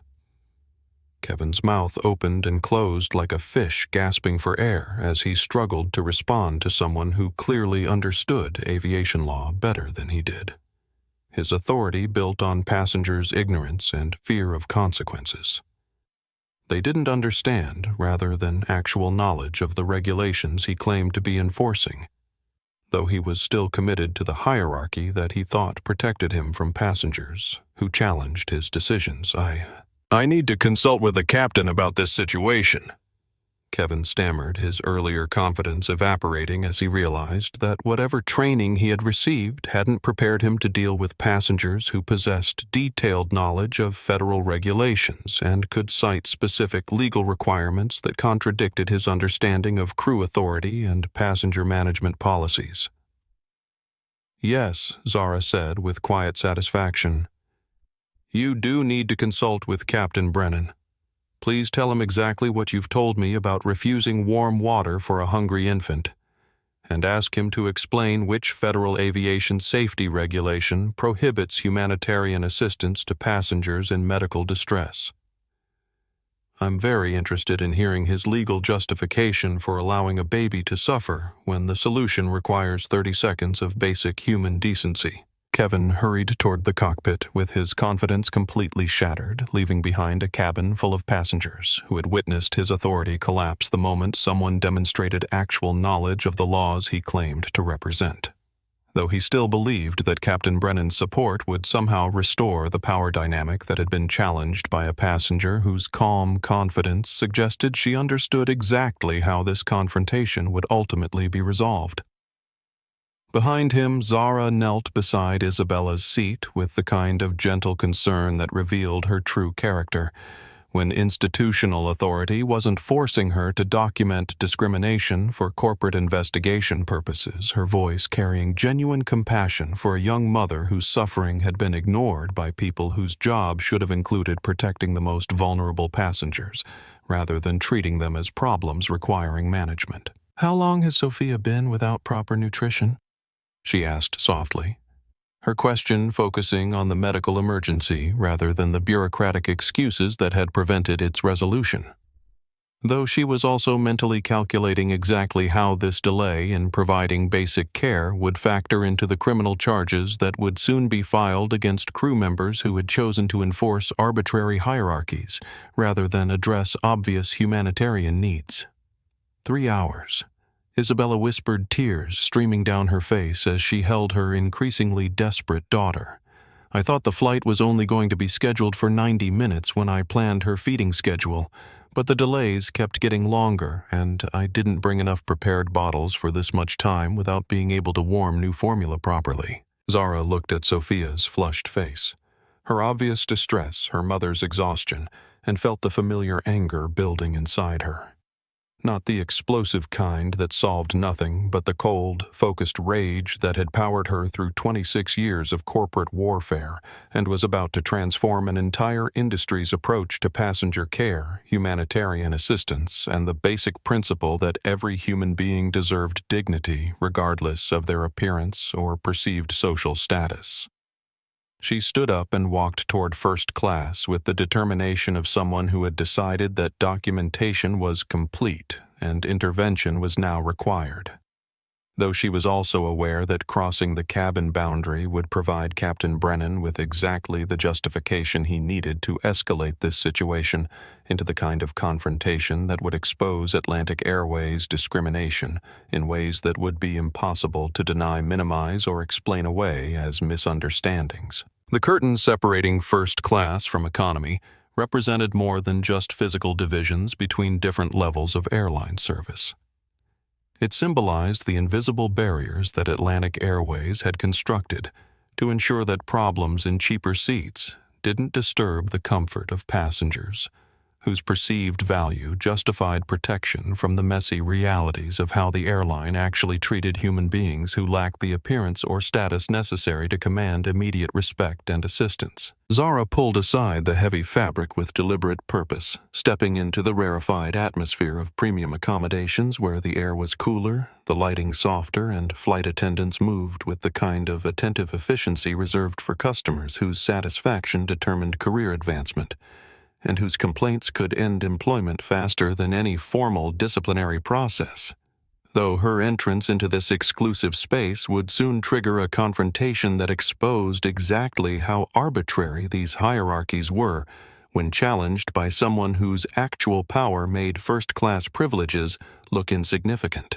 Lisa Chen looked up from serving warm towels and premium beverages with the shock of someone discovering that the natural order had been violated, her expression showing immediate alarm at seeing the economy passenger who had already caused seating problems earlier in the flight, now invading first-class airspace where she definitely didn't belong and clearly had no right to be. "You can't be here," Lisa said, her voice carrying the automatic authority that came from years of enforcing cabin boundaries and maintaining the social hierarchies that kept premium passengers satisfied with their elevated status. "This is first class only, and economy passengers are not permitted in this section under any circumstances, regardless of what personal problems they might be experiencing in their assigned seating area. I need warm water for the infant in economy," Zara said calmly, her request focusing on humanitarian necessity rather than the class-based restrictions that Lisa was using to justify refusing assistance to a hungry baby. "His mother has been requesting help for over an hour, and your colleague has been denying basic medical assistance that any decent human being would provide without hesitation or bureaucratic excuses." Lisa's face flushed with a mixture of embarrassment and anger as she realized that this economy passenger was publicly questioning crew procedures in front of first-class customers who paid premium prices partly to avoid exposure to the problems and complaints of travelers in cheaper seats, her professional training having taught her that maintaining cabin boundaries was essential to preserving the exclusive atmosphere that justified higher ticket costs and generated customer loyalty among wealthy travelers. "Ma'am, you need to return to your assigned seat immediately," Lisa responded with increasing urgency, aware that her ability to handle this situation appropriately would be evaluated by Captain Brennan and could affect her chances for promotion to purser. "We don't allow economy passengers to make requests or demands in first class, and your continued presence here constitutes a violation of federal aviation safety regulations regarding passenger movement during active flight operations." Gregory Walsh looked up from his whiskey with the kind of amused satisfaction that comes from watching someone you consider beneath you create problems that justify the hierarchy you believe in, his expression showing obvious pleasure at seeing the troublemaker return to cause additional disruption that would certainly result in more decisive action from crew members who understood the importance of maintaining proper order and passenger discipline. "Well, well," Gregory said with a laugh that carried all the casual cruelty of someone who had never experienced discrimination himself and found other people's suffering entertaining, rather than concerning the troublemaker is back for more. "What did I tell you, Captain? Some people just don't understand their place in the world, and they need to be taught appropriate lessons about respecting authority and social boundaries." He gestured toward Captain Brennan, who had emerged from the cockpit after Kevin's consultation about the economy situation, his expression already darkening as he realized that the passenger he thought he had successfully managed was now challenging cabin boundaries and creating exactly the kind of public confrontation that could undermine his authority in front of customers, whose respect was essential to maintaining the power dynamic that governed his aircraft. "That's enough," Brennan announced, his voice carrying through both cabin sections with the kind of finality that passengers had learned to recognize as non-negotiable. "I warned you once about causing problems, and I gave you an opportunity to travel quietly and behave appropriately for someone in your situation. You have chosen to continue disrupting this flight and endangering passenger safety through your refusal to follow simple instructions." He pulled a pair of plastic zip-tie restraints from his jacket pocket with the dramatic flair of someone who believed he was demonstrating necessary authority, rather than revealing his own character through the decision to arrest a passenger for requesting humanitarian assistance, the restraints designed for subduing violent criminals rather than securing someone whose only violation had been asking for warm water to feed a hungry baby. "Turn around," Brennan commanded, with the satisfaction of someone who thought he was finally resolving a persistent problem through decisive action. "You're under arrest for interference with flight crew operations, violation of federal aviation safety regulations, and threatening behavior toward airline personnel. This time there won't be any warnings or second chances." The first-class cabin went absolutely silent as passengers realized they were witnessing something unprecedented, several pulling out phones to record a confrontation that seemed far more serious than anything warranted by a request for baby formula, though none of them understood that they were documenting the arrest of someone whose actual identity would soon transform this moment from routine passenger management into the most expensive mistake in aviation history. Captain Brennan Zara said, her voice remaining calm despite the plastic restraints being brandished inches from her face. "I am requesting warm water for an 8-month-old infant who has been denied basic nutritional needs for over 2 hours. Under what specific federal regulation are you arresting me for making a humanitarian request that any decent person would honor immediately?" "You invaded the first-class cabin without authorization," Brennan replied, his justification revealing exactly how he understood passenger rights and crew authority. "You threatened my crew members with legal action. You disrupted flight operations by refusing to follow lawful instructions, and you have continued to cause problems despite multiple warnings about appropriate behavior for passengers in your economic circumstances." Zara looked around the first-class cabin at Gregory Walsh, recording everything with obvious glee, at Lisa Chen torn between discomfort and loyalty to her captain's authority, at other passengers who seemed ashamed but remained silent rather than challenging what they were witnessing, her gaze taking in the luxury accommodations that surrounded her, while an infant suffered in economy because crew members considered humanitarian assistance less important than maintaining arbitrary social boundaries. "I see," she said quietly, her tone carrying implications that made several passengers shift uncomfortably in their premium seats. "So your position is that requesting warm water for a hungry baby constitutes a federal crime worthy of arrest and physical restraint." "My position," Brennan said, grabbing her wrists and forcing them behind her back with unnecessary aggression, "is that you are a disruptive passenger who has repeatedly violated federal aviation safety regulations, and I am placing you under citizen's arrest until we can transfer custody to appropriate authorities upon landing in London." The plastic zip ties bit into Zara's wrists with deliberate tightness, cutting off circulation and leaving marks that would provide photographic evidence of excessive force used against someone whose only crime had been advocating for basic humanitarian assistance. Though Brennan was too focused on demonstrating his authority to consider how his actions would be perceived when the full context of this situation became public knowledge. The restraints were designed for dangerous criminals, not for securing someone who had requested baby formula, and their application with sufficient force to cause injury revealed everything about Brennan's character and his understanding of appropriate responses to passengers who challenged his decisions through appeals to basic human decency rather than violent resistance or actual threats to flight safety. "There," Brennan said with obvious satisfaction as the restraints locked into place. "Problem solved through appropriate action." "Mister," Walsh, I apologize for this disruption to your first-class experience, but sometimes decisive measures are necessary to maintain proper order and ensure that all passengers understand the importance of respecting crew authority. Gregory raised his whiskey glass in a mock toast, his voice carrying the approval of someone who believed he was witnessing justice rather than abuse of power. Finally, someone with the backbone to deal with people who don't know their place in the social order. Excellent work, Captain. As Zara was escorted back toward economy with her hands restrained behind her back, Brennan's grip on her shoulder guiding her past business-class passengers who stared in shock at the sight of someone being arrested for requesting humanitarian assistance.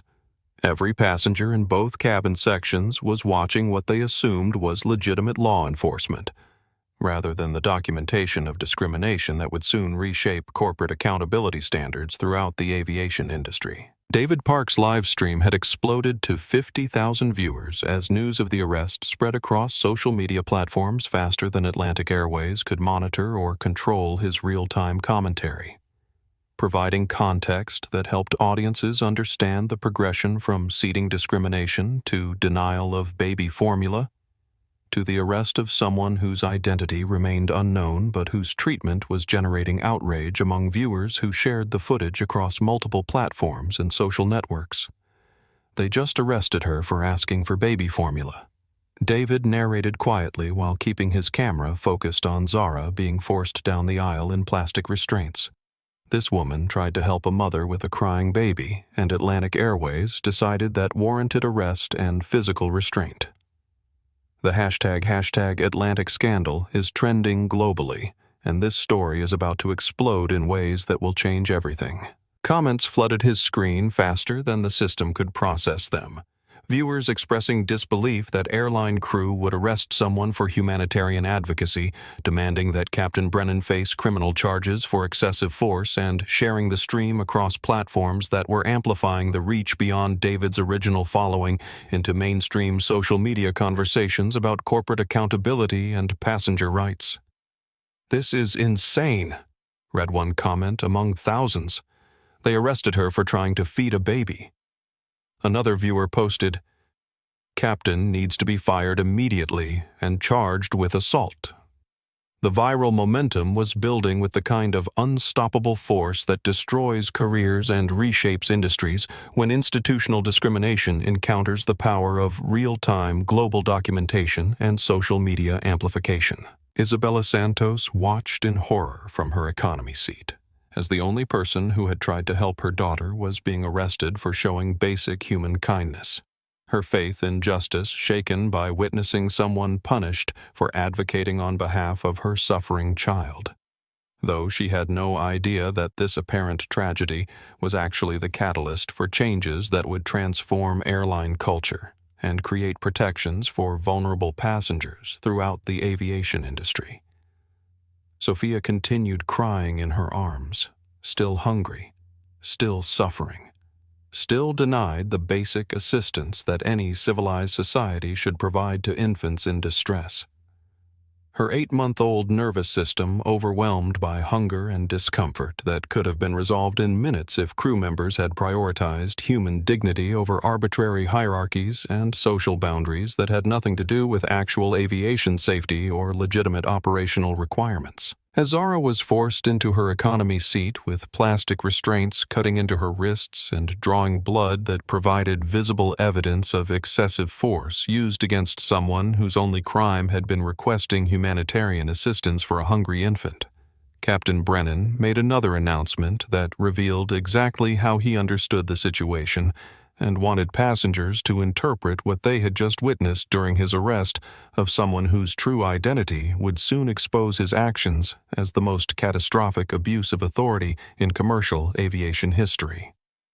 "Ladies and gentlemen, this is your captain speaking."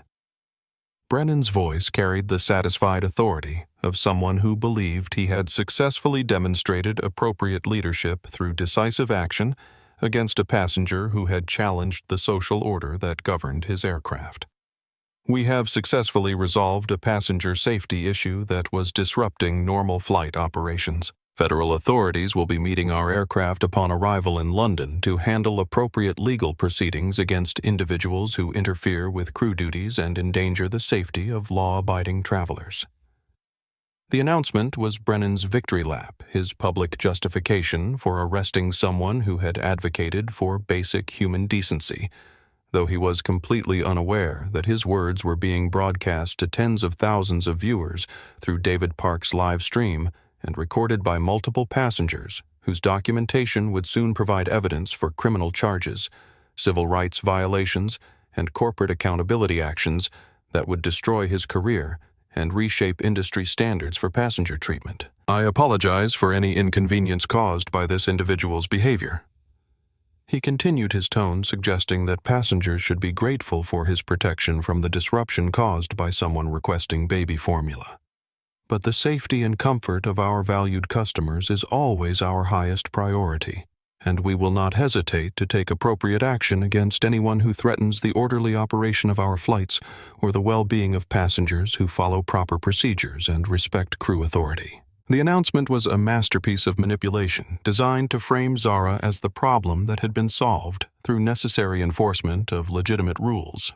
But it was also permanent documentation of how airline employees justified discrimination through language that made prejudice sound like passenger safety and authority sound like customer service, creating evidence that would be analyzed in congressional hearings, federal investigations, and business school case studies for years to come. 4 hours into the flight, David Park's live stream had reached 200,000 viewers and was being shared across platforms faster than any individual could track the hashtag.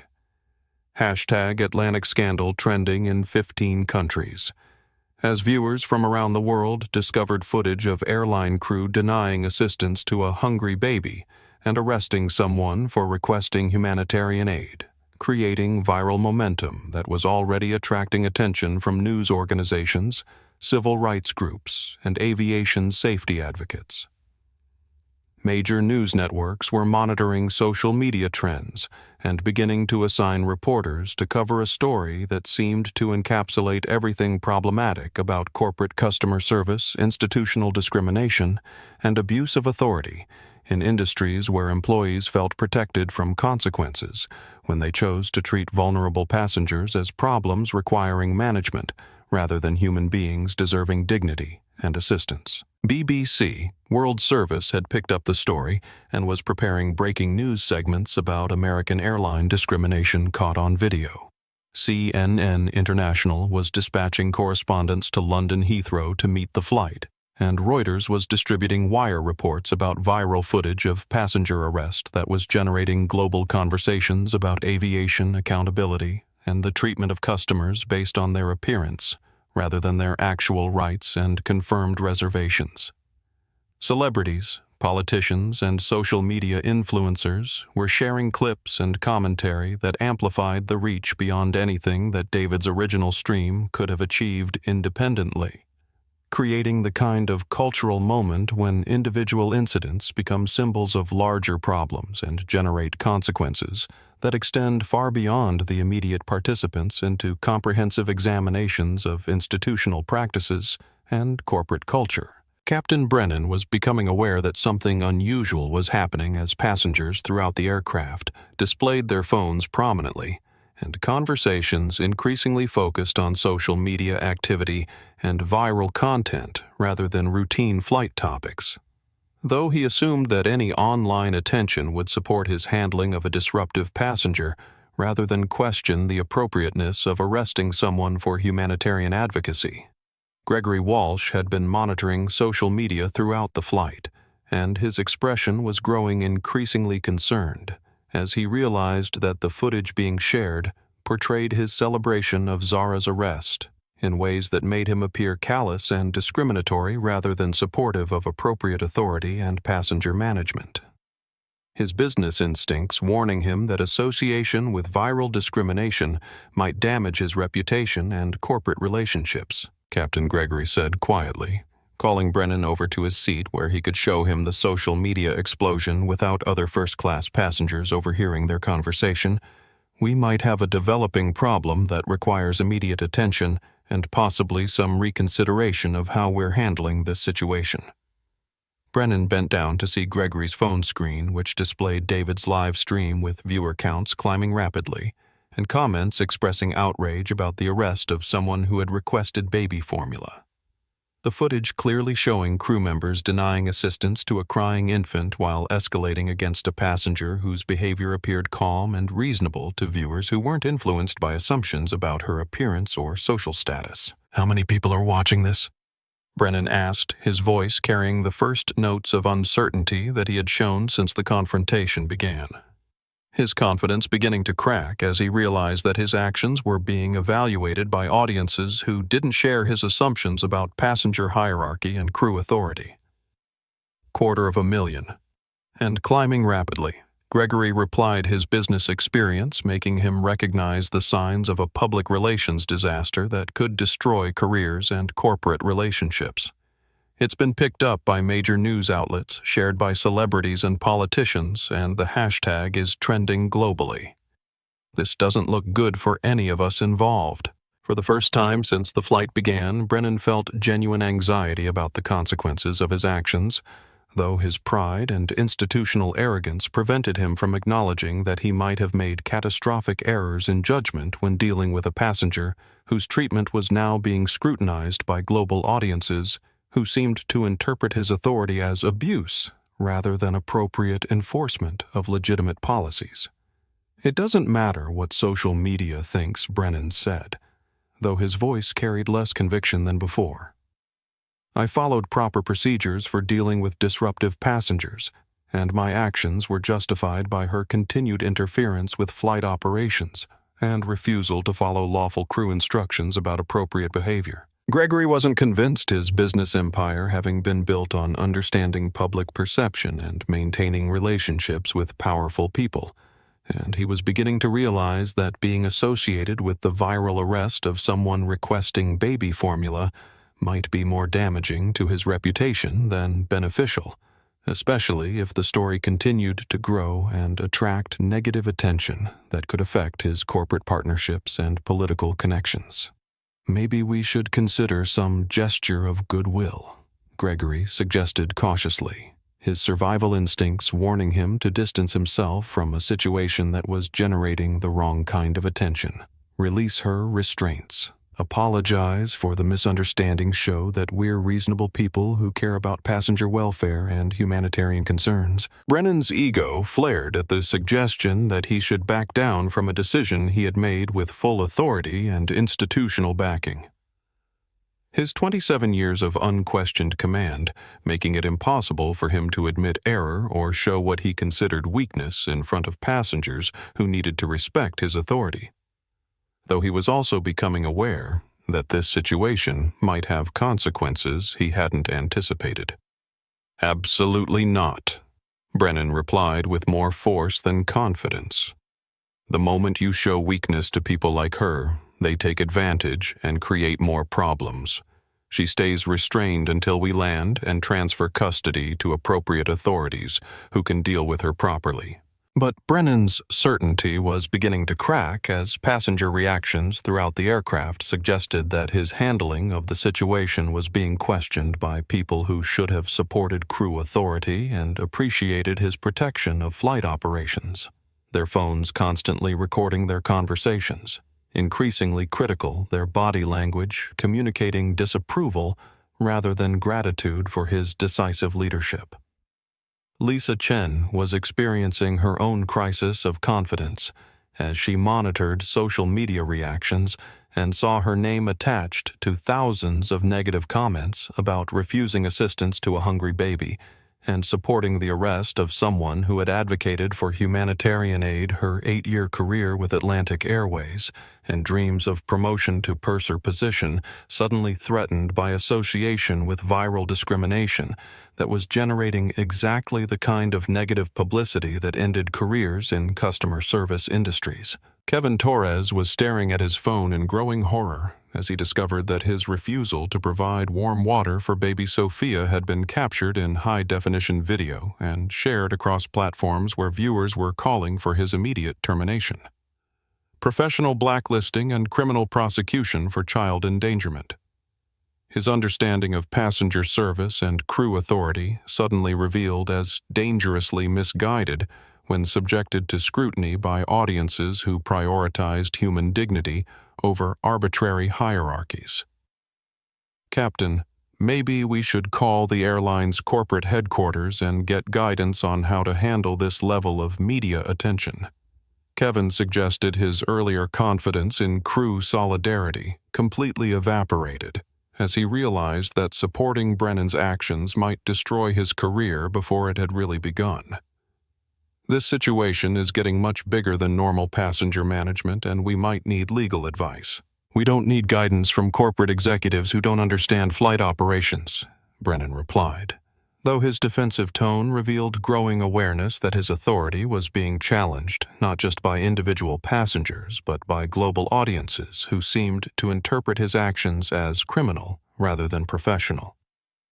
"We followed proper procedures, and anyone who questions our handling of a disruptive passenger clearly doesn't understand aviation safety requirements." But the cracks in his authority were becoming visible to passengers throughout the aircraft, as crew members displayed obvious anxiety about social media reactions, whispered conversations about viral content, and body language that suggested they were beginning to understand that their actions might have consequences that extended far beyond whatever protection they assumed their uniforms and company policies provided against accountability for discriminatory treatment of passengers who lacked the appearance or status necessary to command automatic respect. Sarah Martinez, the marketing executive who had been quietly recording since Captain Brennan's initial confrontation with Zara, finally found the courage to stand up from her first-class seat and speak truth to authority that was revealing its true character through the treatment of someone whose actual identity would soon transform this entire situation from routine passenger management into the most expensive lesson in corporate accountability that the aviation industry had ever experienced, though none of the perpetrators understood that their victim possessed power that made their authority look pathetic by comparison. "Excuse me, Captain Brennan?"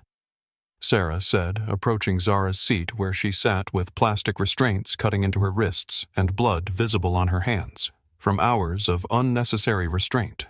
"I've been watching this entire situation develop, and I need to say something that everyone on this aircraft needs to hear." Brennan turned to face her with obvious irritation at being challenged by another passenger who clearly didn't understand the hierarchy that governed commercial aviation and the absolute authority that captains possessed when dealing with disruptive individuals who threatened flight operations through their refusal to follow proper procedures and respect crew decisions. Though his confidence was beginning to show cracks as more passengers demonstrated willingness to question his handling of what should have been routine enforcement. "Ma'am, please return to your seat immediately," Brennan commanded, his voice carrying less conviction than authority, as he realized that passenger support for his actions was eroding in real time.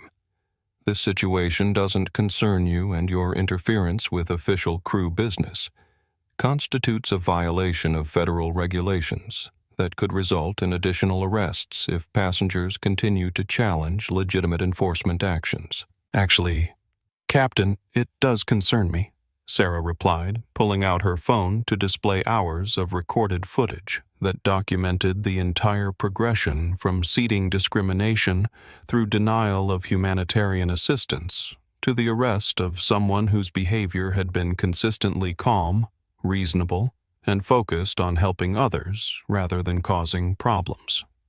"I work in corporate crisis management for major clients, and what you've done here isn't just legally problematic. It's a public relations disaster that will cost Atlantic Airways hundreds of millions of dollars in lost business legal settlements and reputation damage that could destroy this company." She turned to address the entire cabin, speaking loudly enough for passengers in both first-class and economy sections to hear her professional assessment of a situation that most travelers understood instinctively was wrong but lacked the expertise to articulate in terms that revealed the full scope of consequences that were already building momentum through social media coverage and news organization attention. This woman requested warm water for a hungry baby. Sarah announced her voice carrying the authority of someone whose professional experience qualified her to predict exactly how corporate discrimination would be received by global audiences and regulatory authorities. She was arrested for advocating basic humanitarian assistance that any decent human being would provide immediately. Every person on this aircraft is witnessing discriminatory treatment that violates federal civil rights laws, and we're all potential witnesses in legal proceedings that will reshape aviation industry standards. A murmur of agreement rippled through both cabin sections as passengers who had been uncomfortable with Brennan's actions found validation for their instincts that something fundamentally wrong was happening, their phones recording Sarah's speech while also capturing the crew's increasingly desperate attempts to maintain control over a situation that was spiraling beyond anything their training had prepared them to handle. "She's absolutely right," called out the elderly man from seat 47E, his voice carrying the authority of someone who had witnessed decades of social change and recognized discrimination when he saw it. "I've been flying for 40 years, and I've never seen anything as disgraceful as arresting someone for trying to help a mother feed her baby." "This is completely disgusting," added a woman from row 32, her outrage reflecting the growing consensus among passengers who were documenting crew behavior that seemed designed to punish kindness and protect arbitrary authority rather than ensure flight safety or provide customer service. "That baby has been crying for hours, and these people did nothing except arrest the only passenger who tried to help." Isabella Santos, still holding Sophia, who continued suffering from hunger that could have been resolved with minimal effort if crew members had prioritized human dignity over social hierarchies, looked up with tears streaming down her face as she realized that other passengers were finally speaking up for basic decency after hours of witnessing her daughter's distress in silence. "She was the only person who tried to help my baby," Isabella said, her voice carrying the heartbreak of a mother who had watched her child suffer, while authority figures treated humanitarian assistance as a crime worthy of arrest and physical restraint. She asked for warm water, and they arrested her for being kind to strangers who needed help.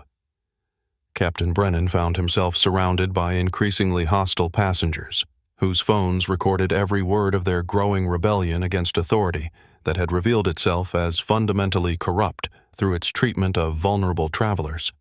The cabin atmosphere shifting from grudging compliance with crew instructions to active resistance against policies that prioritized appearance over humanity and power over justice. "Everyone return to your seats immediately," Brennan commanded with desperation, replacing authority, his voice cracking under the pressure of maintaining control over a situation where his actions were being questioned not just by individual passengers, but by viral audiences whose documentation was creating real-time accountability for decisions that he had assumed were protected by institutional hierarchy and company policies. Or what David Park asked while continuing to live-stream Brennan's increasingly panicked responses to passengers who were no longer intimidated by uniform stripes or threats of additional arrests.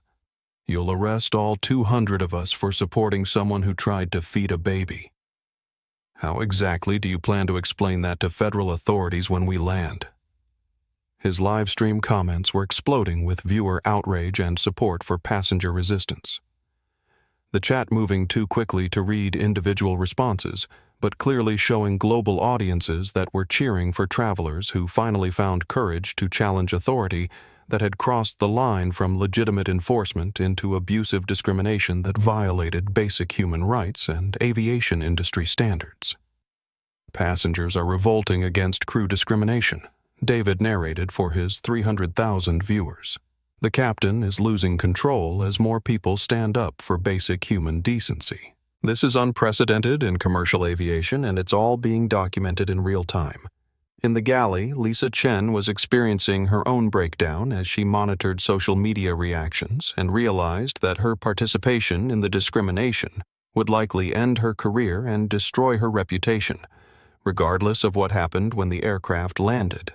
Her dreams of advancement to purser position evaporating as she understood that supporting Brennan's actions had made her complicit in viral abuse that was generating exactly the kind of negative attention that terminated airline employees permanently. Kevin, we need to do something to distance ourselves from this disaster, she whispered urgently to the junior flight attendant who was staring at his phone in growing horror as his name became associated with thousands of comments calling for his firing arrest and industry-wide blacklisting.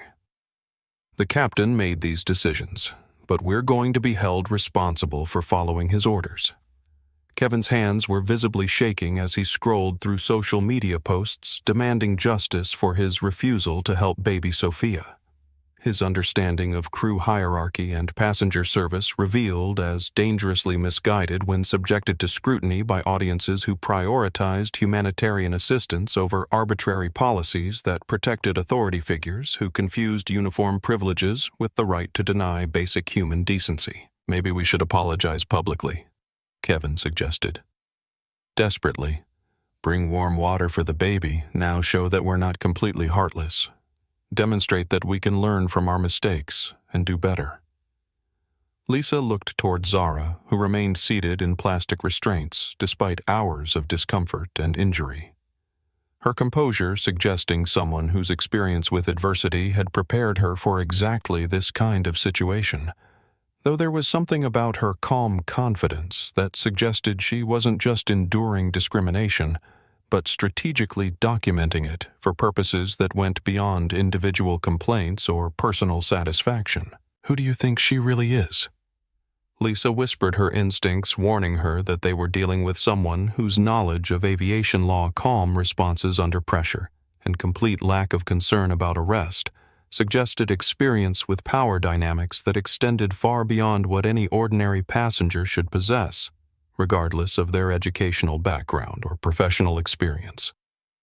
I don't know, Kevin replied, but whoever she is, she's about to destroy all of our careers, and there's nothing we can do to stop it. As the social media storm continued building momentum that was reaching global audiences and attracting attention from news organizations, civil rights advocates, and aviation industry watchdogs, Zara Williams sat quietly in her economy seat with her hands restrained behind her back, her wrists bleeding from plastic ties that had been applied with excessive force. Her mind working with the precision of someone who had spent decades turning other people's mistakes into strategic opportunities that created lasting change. She wasn't just documenting airline discrimination anymore. She was gathering evidence for the most comprehensive transformation of corporate accountability standards that the aviation industry would ever experience, and every moment of additional suffering that Isabella and Sophia endured, every racist comment from Gregory Walsh, every abusive decision from Captain Brennan was adding to the legal case that would reshape how airlines treated passengers and how employees understood the consequences of confusing authority with character. The massive Boeing 777 touched down on Heathrow's rain-slicked runway 09L with the gentle precision of a landing that represented Captain Richard Brennan's final moment of professional competence before his 27-year career in aviation ended in the most spectacular fashion possible, the aircraft's wheels kissing the tarmac as morning fog swirled around Terminal 5, where an unprecedented media circus was waiting to document the conclusion of what had become the most viral airline story in commercial aviation history. Through the small passenger windows, the gray English morning looked deceptively ordinary, just another international flight completing another routine transatlantic crossing. Though what waited on the ground represented everything extraordinary about how real-time social media documentation could transform individual incidents of discrimination into global movements for corporate accountability that reached far beyond the aviation industry, into fundamental questions about human dignity, institutional authority, and the consequences of treating people differently based on their appearance rather than their character. David Park's live stream had reached 1.2 million viewers during the 8-hour flight, making it one of the most watched real-time social media events of the year. The hashtag Atlantic Scandal, trending in 23 countries as audiences around the world followed a story that encapsulated everything problematic about corporate customer service, employee discrimination, and abuse of authority in industries where workers felt protected from consequences when they chose cruelty over compassion. News vans from BBC Sky News, CNN International and dozens of other networks had positioned themselves around Terminal 5 throughout the night, their satellite dishes and broadcast equipment creating a media village dedicated to covering the arrival of Flight 447 and the passenger whose treatment had generated global outrage among viewers who shared footage, commentary, and demands for justice that had reached corporate boardrooms, government offices, and regulatory agencies across multiple continents. Aviation reporters who had been awakened in the middle of the night were broadcasting live updates to audiences hungry for the conclusion of a story that had captivated social media users with its clear moral stakes. Obvious injustice and promise of consequences for people whose abuse of authority had been documented in excruciating detail by passengers who understood that they were witnessing something unprecedented in commercial aviation history. In the economy cabin, Zara Williams sat quietly in her middle seat with her hands still zip-tied behind her back after 8 hours of restraint that had left deep red welts on her wrists and dried blood where the plastic edges had cut into her skin, though her expression remained calm and composed as if she were exactly where she wanted to be, despite the obvious discomfort and degradation that Captain Brennan had intended to inflict as punishment for her advocacy of basic humanitarian assistance. The plastic restraints had been applied with deliberate tightness that cut off circulation to her fingers hours ago, creating not just discomfort but actual injury that would provide photographic evidence of excessive force used against someone whose only crime had been requesting warm water for a hungry infant. Though Brennan was too focused on demonstrating authority to consider how his actions would be perceived when documentation reached global audiences and legal authorities, her composure, despite hours of painful restraint, suggested someone whose experience with adversity had prepared her for exactly this kind of situation. Though there was something about her calm confidence and detailed knowledge of aviation law that indicated she wasn't just enduring discrimination, but strategically documenting it for purposes that went far beyond individual complaints or personal satisfaction with whatever limited accountability might result from passenger advocacy and social media attention.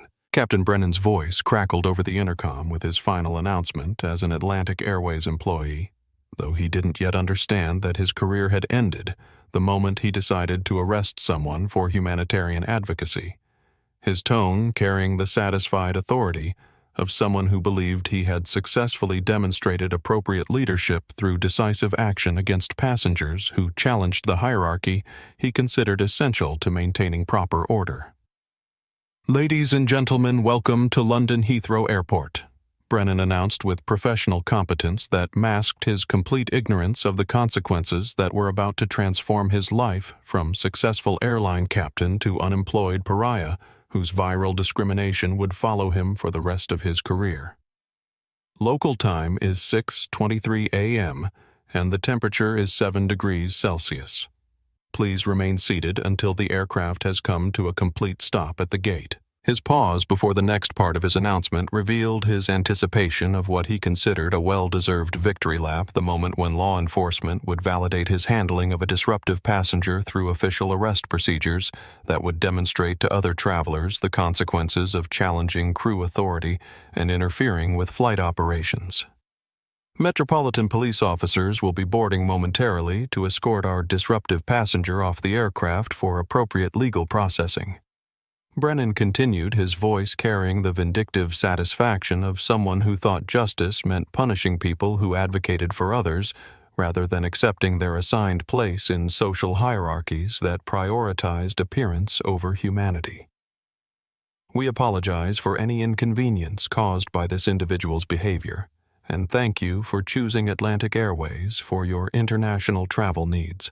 The announcement represented Brennan's final attempt to control the narrative by framing Zara as a problem that had been solved through necessary law enforcement rather than a victim of discrimination whose treatment would soon expose Atlantic Airways as a company where prejudice had become standard operating procedure disguised as customer service and safety protocols. What Brennan couldn't see from the cockpit was the fleet of black Mercedes vehicles with diplomatic license plates that had positioned themselves near Gate 47, their tinted windows and professional drivers indicating high-level corporate or government personnel, whose presence suggested that this routine passenger arrest was about to become something much more significant than local law enforcement handling a disruptive traveler. Airport security had cleared corridors from the gate to the vehicles and established what looked suspiciously like a mobile command center, where men in expensive suits were coordinating communications and logistics that seemed far more elaborate than necessary for processing a single passenger complaint. Though the full implications of this preparation wouldn't become clear until Zara's true identity was revealed, and the consequences phase of her investigation began. Through the terminal windows, Marcus Rivera and a team of Collins Global Enterprises executives were making final preparations for what they privately called Justice Day, the comprehensive response that had been months in planning and was designed to create swift, permanent consequences for exactly the kind of discrimination that had been documented in real time by passengers who had no idea they were gathering evidence for the most expensive corporate accountability action in aviation history. Marcus had spent the past 8 hours coordinating with legal teams, media specialists, regulatory authorities, and law enforcement agencies to ensure that when Zara's identity was revealed, the response would be immediate, comprehensive, and devastating to everyone who had participated in or supported her mistreatment, from Captain Brennan's arrest decision, through Kevin Torres's refusal to help baby Sophia, to Gregory Walsh's celebration of discrimination against someone he assumed lacked power to create consequences. Metropolitan Police officers, Detective Inspector Rebecca Hayes and Constable Thomas Wright, boarded the aircraft with the routine efficiency of law enforcement professionals who had been briefed on a passenger disruption case and expected to complete a standard arrest and transfer procedure, though they were completely unaware that they were about to encounter someone whose identity would transform their understanding of the situation and require immediate consultation with supervisors who understood the political and diplomatic implications of arresting billionaire CEOs. "Where is the individual requiring police attention?" Detective Inspector Hayes asked Captain Brennan, who was standing by the aircraft door with the satisfied expression of someone anticipating official validation of his authority and decision-making through law enforcement procedures that would demonstrate appropriate consequences for passengers who challenged crew instructions and interfered with flight operations. "Seat 34F in the economy cabin." Brennan replied with obvious pride in his handling of what he considered a challenging situation that had required decisive action and appropriate use of authority.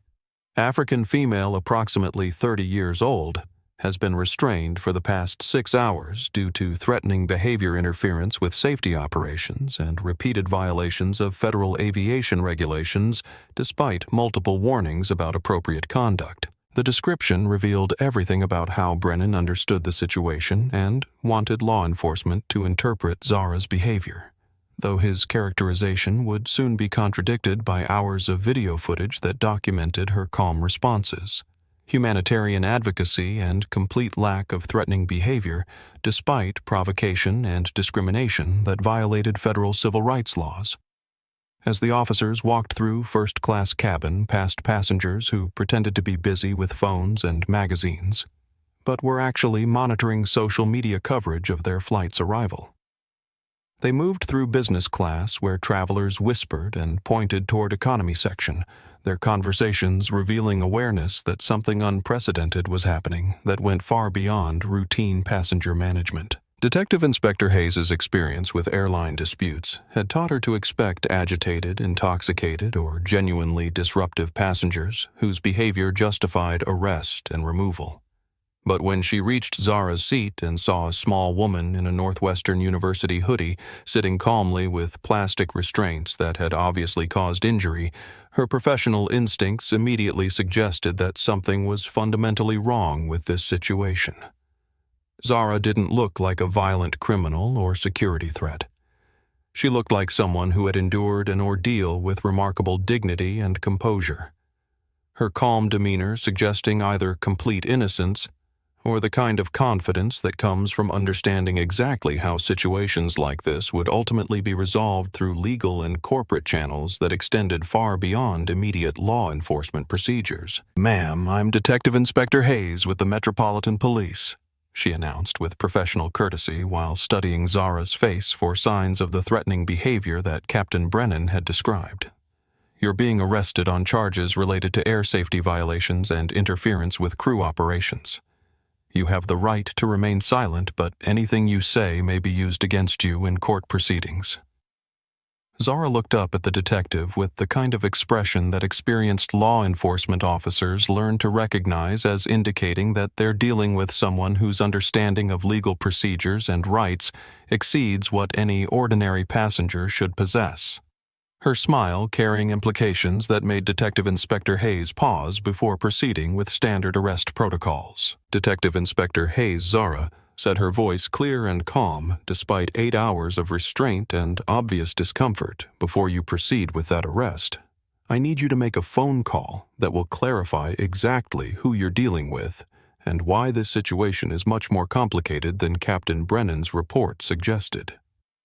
Detective Inspector Hayes paused in her arrest procedure as something in Zara's tone and complete lack of concern about criminal charges suggested that this wasn't a standard case of passenger disruption requiring routine processing through airport security and local magistrate courts, her 20 years of law enforcement experience having taught her to recognize when situations were more complex than initial reports indicated and required additional verification before proceeding with actions that might have diplomatic or political implications. "Ma'am, I'm not sure you understand the seriousness of the charges you're facing," Detective Inspector Hayes said, though her voice carried less certainty than authority as she studied Zara's calm demeanor and obvious lack of anxiety about arrest procedures that typically generated panic anger or desperate attempts to negotiate reduced consequences from passengers who understood that aviation security violations could result in federal prosecution and permanent travel restrictions.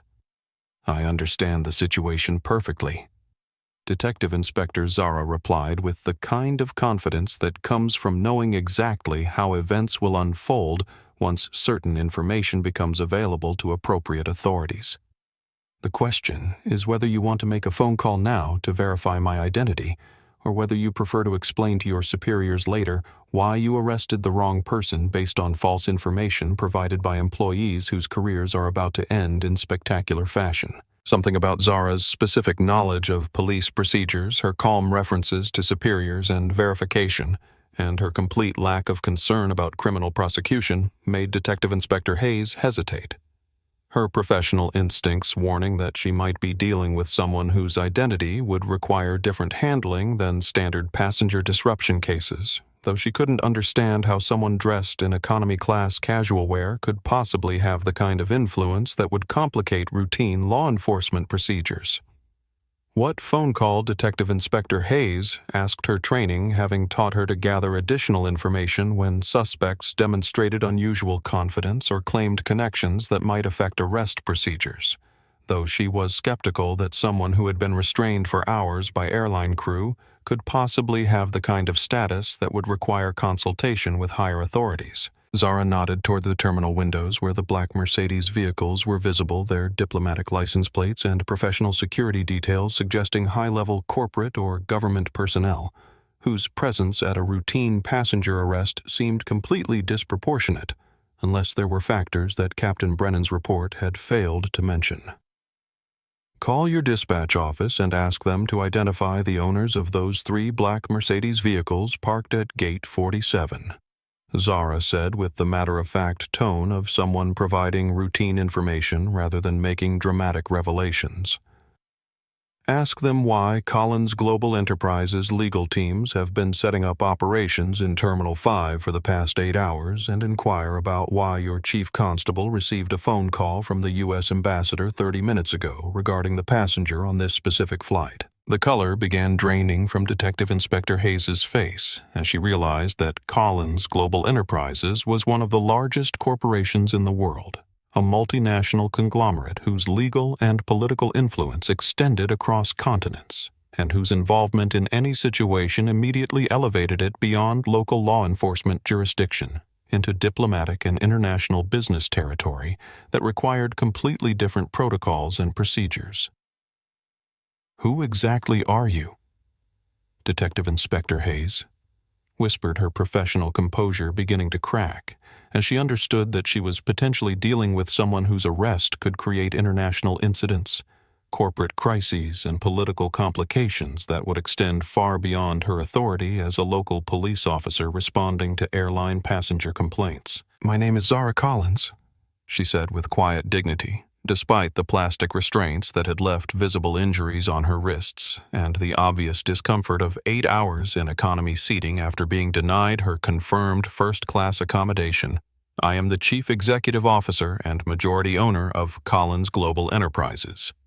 As of 6 weeks ago, I am also the owner of Atlantic Airways, which means that Captain Brennan, who had me arrested, actually works for me." The admission hit Detective Inspector Hayes like a physical blow as she realized that she was looking at someone whose net worth probably exceeded the annual budget of her entire police department, whose corporate influence could affect government policies and international trade relationships, and whose treatment by Atlantic Airways employees represented the kind of discrimination case that would generate global headlines and reshape aviation industry standards for decades to come. "You own Atlantic Airways?" Detective Inspector Hayes asked, though her question was rhetorical since the implications were already becoming clear as she understood that the airline employees who had reported Zara as a disruptive passenger had actually been discriminating against their own boss, documenting their prejudice for global audiences, while providing perfect evidence for the most comprehensive corporate accountability action in commercial aviation history. "I do," Zara confirmed, her voice carrying the matter-of-fact tone of someone stating obvious facts rather than making dramatic revelations.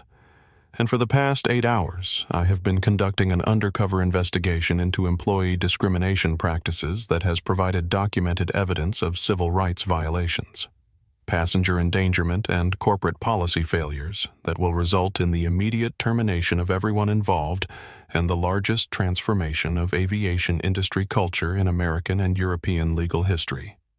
From the front of the aircraft, Captain Brennan's voice could be heard growing impatient with what he assumed was routine arrest processing that should have been completed quickly and efficiently, his authority having been validated through law enforcement procedures that demonstrated appropriate consequences for passengers who challenged crew decisions and interfered with flight operations. "Officers, what's taking so long with the prisoner transfer?" Brennan called out, completely unaware that his prisoner was actually his employer and that his career had ended the moment he decided to arrest someone for humanitarian advocacy. "Remove that disruptive passenger immediately so we can complete our flight procedures and get this aircraft ready for its next scheduled departure."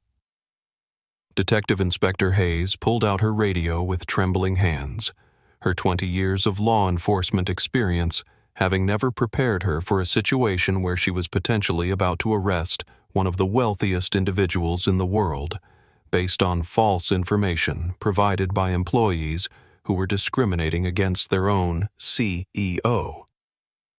"Control, this is Hayes," she spoke into her radio with growing urgency as the full implications of the situation became clear. "I need immediate verification of passenger identity for individual Collins in seat 34F on Flight 447 from Miami, possible V. IP status with diplomatic implications. Request supervisor guidance immediately." The response came back within 30 seconds, though it felt like hours to Detective Inspector Hayes as she waited for confirmation of information that would transform her understanding of everything that had happened during the past 8 hours of viral social media coverage and global outrage about airline discrimination. "Hayes, you are dealing with Zara Collins, Chief Executive Officer of Collins Global Enterprises, estimated net worth approximately £8 billion, sterling." The radio crackled with urgent authority that confirmed her worst fears about the complexity of this situation. "Stand down immediately and await instructions from Chief Constable. Full diplomatic protocols are now in effect." The radio message was loud enough for surrounding passengers to hear, creating a ripple of gasps and shocked conversations as travelers realized that they had been witnessing the discrimination and arrest of someone whose actual wealth and power made Captain Brennan's authority look pathetic. By comparison, their phones recording reactions that would soon provide additional footage for news organizations covering the most dramatic corporate justice story of the decade. Detective Inspector Hayes reached for her utility knife and carefully cut the plastic restraints from Zara's wrists, revealing the deep cuts and extensive bruising left by 8 hours of unnecessary restraint that had been applied with excessive force designed to cause pain and humiliation rather than ensure safety. The injuries providing photographic evidence of abuse that would support criminal charges against Captain Brennan for assault and civil rights violations. As the zip ties fell away, Zara slowly rubbed circulation back into her hands, her dignity intact, despite the ordeal she had endured. Her composure suggesting someone whose experience with adversity had prepared her for exactly this moment when justice would finally be served, and accountability would replace the authority that had been used to justify discrimination against passengers whose appearance didn't match expectations about wealth status and social worth. Miss Collins, Detective Inspector Hayes said with the respectful tone that should have been used from the beginning if Atlantic Airways employees had treated her with basic human dignity rather than making assumptions based on her deliberate disguise. I apologize profusely for this situation. We had no knowledge of your identity and were responding to reports that have obviously been completely misrepresented by airline personnel. Detective Inspector Hayes Zara replied with gracious understanding that revealed her true character when authority wasn't being used against her. You were performing your duties based on false information provided by my employees who chose to discriminate rather than provide basic customer service. The question now is, what happens to the people who created this situation through their own choices and actions? At that moment, the aircraft door opened again as Marcus Rivera strode through with the controlled fury of someone who had spent 8 hours watching his employer and friend be humiliated on global television by people whose careers he was about to end with surgical precision, followed by Collins Global Enterprises legal teams carrying briefcases and tablets containing termination documents, criminal complaints, and corporate restructuring plans that would reshape Atlantic Airways within hours. Mrs. Collins. Marcus set his voice carrying barely controlled rage as he assessed her obvious injuries and the degradation she had endured for the sake of documenting institutional discrimination. Are you injured? Do you require medical attention before we proceed with the comprehensive response that these people have brought upon themselves through their choices? I'm fine, Marcus. Zara replied with the calm authority of someone whose ordeal was ending and whose justice was beginning. But I think Captain Brennan and his crew are about to have a very educational conversation about the consequences of confusing uniform privileges with actual character and the right to treat people differently based on assumptions about their social worth rather than their confirmed rights and human dignity. Captain Richard Brennan appeared from the cockpit with confusion and growing panic, replacing his earlier confidence as he witnessed Metropolitan Police officers treating his disruptive passenger like visiting royalty, while men in expensive suits carrying legal documents and corporate identification approached his aircraft with the kind of purposeful efficiency that suggested consequences far beyond anything he had considered possible when he decided to arrest someone for requesting humanitarian assistance. Officers. What the hell is happening here? Brennan demanded with the frustrated authority of someone whose understanding of the situation was completely wrong. I gave you explicit instructions to arrest this woman for federal aviation violations, interference with crew operations, and threatening behavior toward airline personnel. Why are you cutting her restraints instead of processing her for criminal charges? Marcus Rivera turned to face Brennan with the cold precision of someone who had ended careers with the stroke of a pen and was about to demonstrate exactly what happened when employees made the catastrophic mistake of discriminating against their own employer. his expression carrying the kind of professional fury that corporate executives learn to wield when fundamental principles have been violated. Captain Brennan Marcus said, his voice carrying the authority of someone whose legal knowledge and corporate influence made airline hierarchies look like children's games. "My name is Marcus Rivera, Chief Legal Counsel for Collins Global Enterprises. You have just spent 8 hours violating the civil rights of my employer, who happens to be the majority owner of this airline, this aircraft, and the company that provides your paycheck." The words hit Brennan like a physical assault, as the implications destroyed his understanding of everything that had happened during the past 8 hours, his face draining of color as he realized that his disruptive passenger was actually someone whose wealth and power made his captain's authority look insignificant, though his mind was still struggling to process how someone dressed in economy-class casual wear could possibly be the owner of Atlantic Airways. She's what Brennan stammered, his professional composure disintegrating as he stared at Zara with growing horror, understanding finally beginning to penetrate his prejudice as he realized that every assumption he had made about her social worth and right to respectful treatment had been catastrophically wrong. That's impossible. Look at how she's dressed, how she was acting where she was sitting, Captain Morrison Zara said, stepping forward with corporate documents that she had carried throughout the entire flight, disguised among university notebooks and personal items, her canvas tote bag having concealed ownership certificates, legal authorizations, and regulatory approvals that proved her identity beyond any possible doubt. Employee number 2927 years of service with various airlines, currently employed by Atlantic Airways under a contract dated 18 months ago. That includes morality clauses and anti-discrimination provisions that you have violated spectacularly. She opened the leather folder to reveal official documentation bearing the seals of aviation authorities, corporate registration agencies, and legal institutions that confirmed her ownership of Atlantic Airways through Collins Global Enterprises, the papers representing $1 billion in corporate assets that Brennan had assumed he could control through uniform authority and intimidation tactics. You are terminated immediately, effective as of this moment, for gross violation of company policy, federal civil rights law, and basic human decency. Zara continued with the calm finality of someone whose decisions would reshape an entire industry's approach to passenger dignity and corporate accountability. Your actions have provided documented evidence of institutional discrimination that will result in criminal charges, civil lawsuits, and regulatory sanctions that extend far beyond your individual employment. Brennan stared at the documents with the expression of someone whose reality had been completely destroyed, his mind unable to process how the woman he had arrested for humanitarian advocacy was actually the person who owned everything he thought gave him power and authority. The aircraft he commanded, the company he worked for, and the uniform he wore as symbols of status that had just been revealed as meaningless tokens compared to actual influence and character.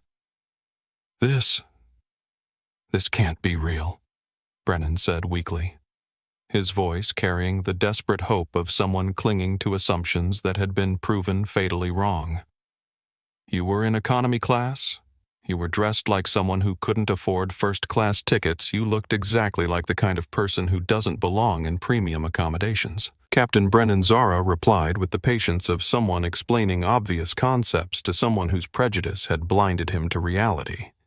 You judged a human being by her appearance and decided that uniform stripes gave you the right to deny basic dignity to passengers who didn't match your expectations about wealth status and social worth. You arrested the owner of this airline for the crime of requesting warm water for a hungry baby. Kevin Torres appeared from the galley with his face completely white as he overheard the conversation and realized that his refusal to provide humanitarian assistance to Isabella Santos and Sofia had been directed not just at vulnerable passengers, but at his own employer, whose documentation of his behavior would end his career in aviation and make him unemployable in any customer service position. Mrs. Collins. Kevin said, desperately approaching with the kind of panic that comes from understanding that your actions have destroyed your future. There's been a terrible misunderstanding. I had no idea who you were, and I was just following Captain Brennan's instructions about maintaining proper order and following company policies. Lisa Chen followed behind Kevin with obvious terror as she realized that her support for discrimination against their employer had destroyed her 8-year career with Atlantic Airways and eliminated any possibility of advancement to purser position. Her dreams of financial stability and professional success evaporating as she understood that loyalty to prejudice had been more dangerous than challenging authority. Marcus Rivera handed termination letters to each crew member with the efficient precision of someone who had prepared comprehensive documentation of their violations, the legal documents outlining immediate separation from Atlantic Airways, revocation of company benefits, and permanent blacklisting from aviation industry employment. Captain Richard Brennan flight attendants, Lisa Chen and Kevin Torres. Marcus announced with official authority, "You are hereby terminated from Atlantic Airways for documented violations of federal anti-discrimination laws, company policies regarding passenger treatment, and basic standards of human decency that should govern any civilized workplace or customer service environment. These documents detail your immediate separation from company employment." Marcus continued distributing papers that represented the end of 3 aviation careers. Your access to company systems has been permanently revoked. Your final paychecks will reflect appropriate deductions for damages caused by your discriminatory behavior, and you will be escorted from airport premises by security personnel.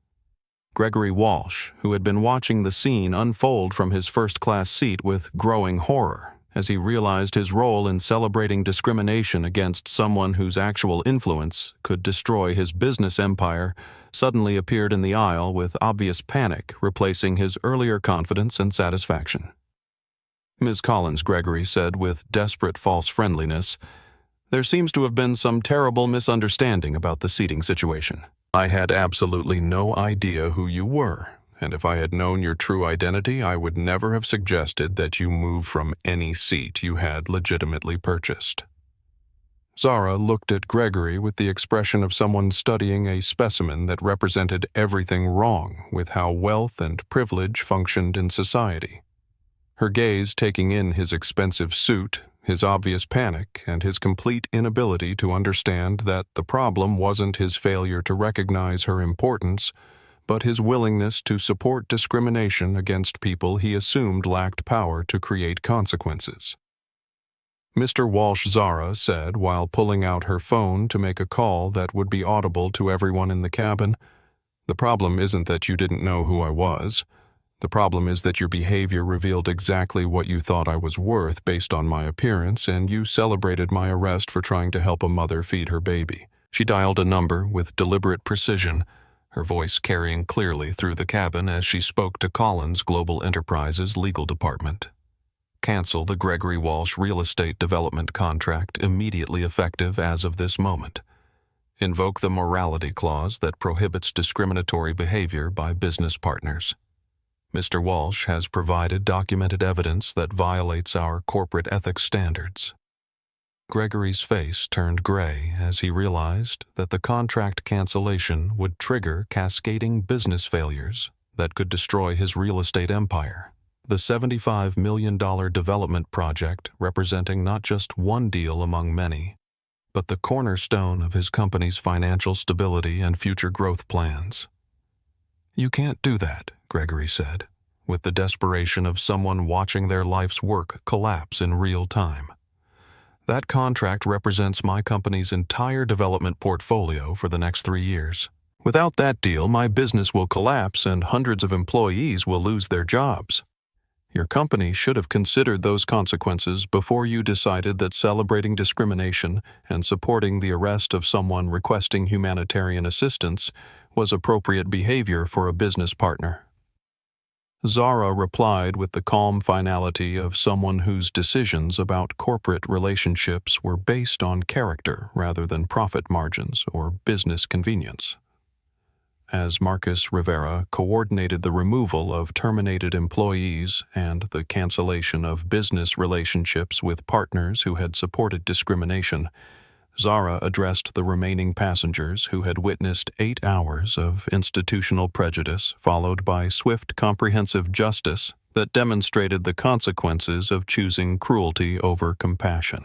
To the passengers who witnessed this situation and chose to speak up for what was right, Zara announced, her voice carrying throughout both cabin sections.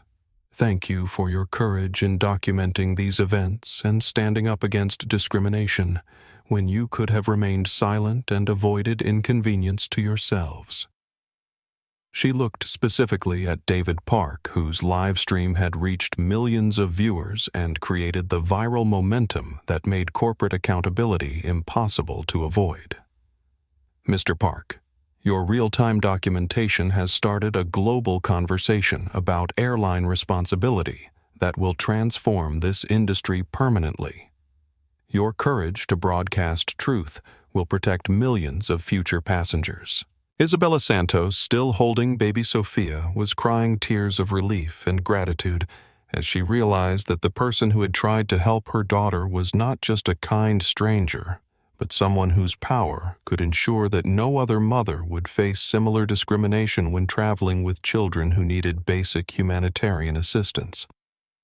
Ms. Santos Zara said with genuine warmth, "You and Sophia will never pay for another Atlantic Airways flight for the rest of your lives.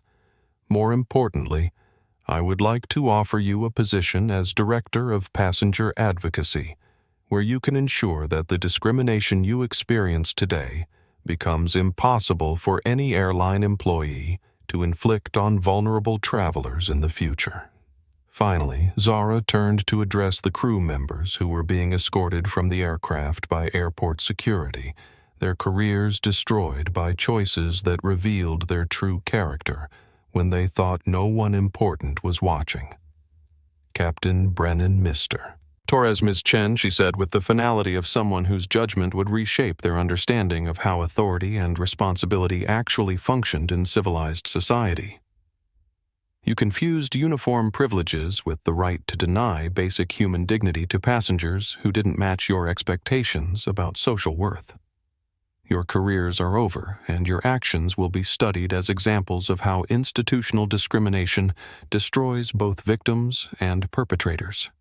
As the terminated employees were led off the aircraft past news cameras and reporters who had been documenting the conclusion of the most viral airline story in history, Zara Collins walked toward the exit, with the dignity of someone whose investigation had achieved everything she intended, though the real work of transformation was just beginning. 24 hours after Flight 447's arrival at London Heathrow, the ripple effects of Zara Collins's undercover investigation were spreading throughout the aviation industry faster than corporate executives could control or minimize, creating the kind of watershed moment that reshapes entire sectors through a combination of viral social media coverage, regulatory responses, and consumer behavior changes that make discrimination not just morally unacceptable, but financially catastrophic for companies whose employees chose prejudice over professionalism.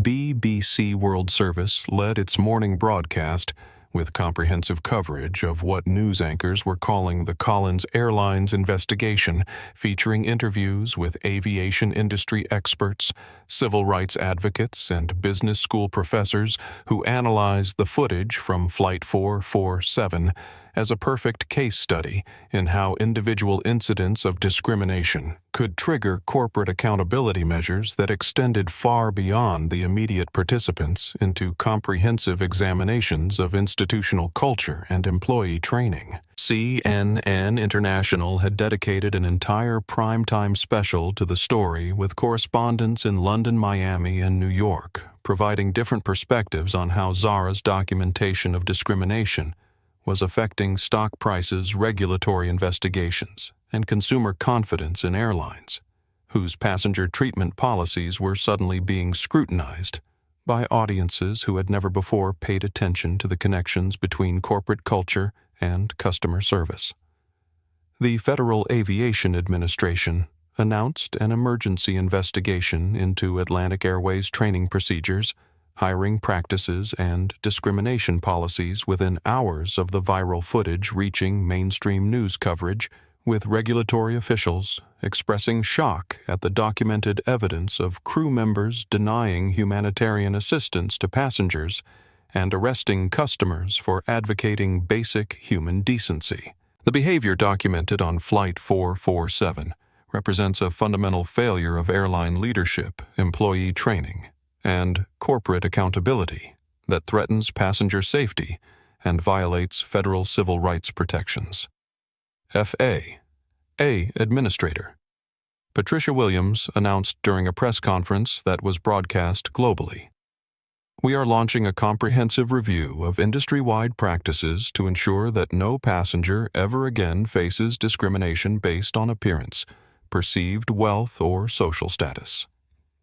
The Department of Transportation opened parallel investigations into whether Captain Brennan's actions constituted criminal civil rights violations under federal law, with prosecutors reviewing hours of video footage that documented his decision to arrest someone for humanitarian advocacy while allowing privileged passengers to support discrimination through celebration and encouragement of abusive authority. British Civil Aviation Authority officials announced their own inquiry into international aviation safety protocols, questioning whether current regulations provided adequate protection for passengers, whose treatment revealed how institutional prejudice could function under the cover of legitimate safety procedures, and crew authority that was supposed to protect travelers rather than sort them into categories deserving different levels of human dignity.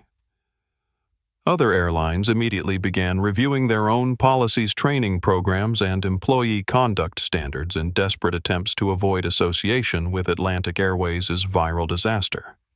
Their corporate communications departments, working overtime to distance their companies from discrimination practices while implementing new procedures designed to prevent similar incidents that could destroy reputations and generate regulatory sanctions. Delta Airlines announced comprehensive bias awareness training for all customer-facing employees within 48 hours of Flight 447's arrival, with CEO Ed Bastian personally appearing in training videos that used footage from Zara's experience as examples of how unconscious prejudice could escalate into criminal behavior when employees assumed their authority protected them from consequences.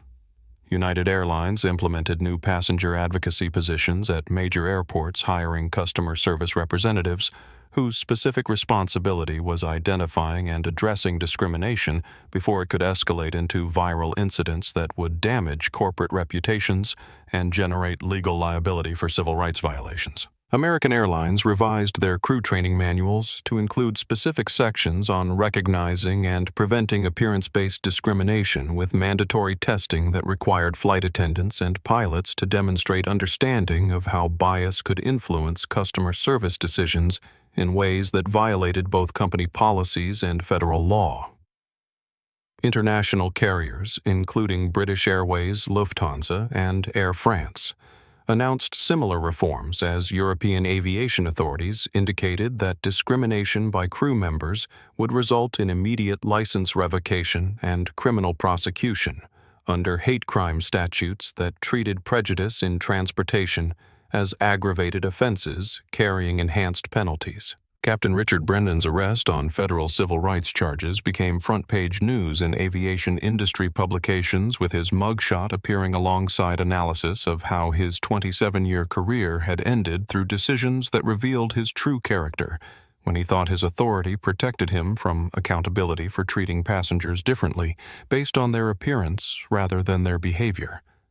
Legal experts predicted that Brennan faced not only criminal prosecution, but civil lawsuits that could result in personal financial ruin, with Zara's documented injuries from excessive restraint providing evidence for assault charges that carried potential prison sentences, reflecting the seriousness of using law enforcement procedures to punish humanitarian advocacy. Kevin Torres and Lisa Chen's termination and industry blacklisting was covered extensively in airline employee publications, with their careers serving as cautionary tales about how loyalty to discriminatory authority could be more dangerous than challenging superiors whose decisions violated basic principles of human dignity and customer service professionalism.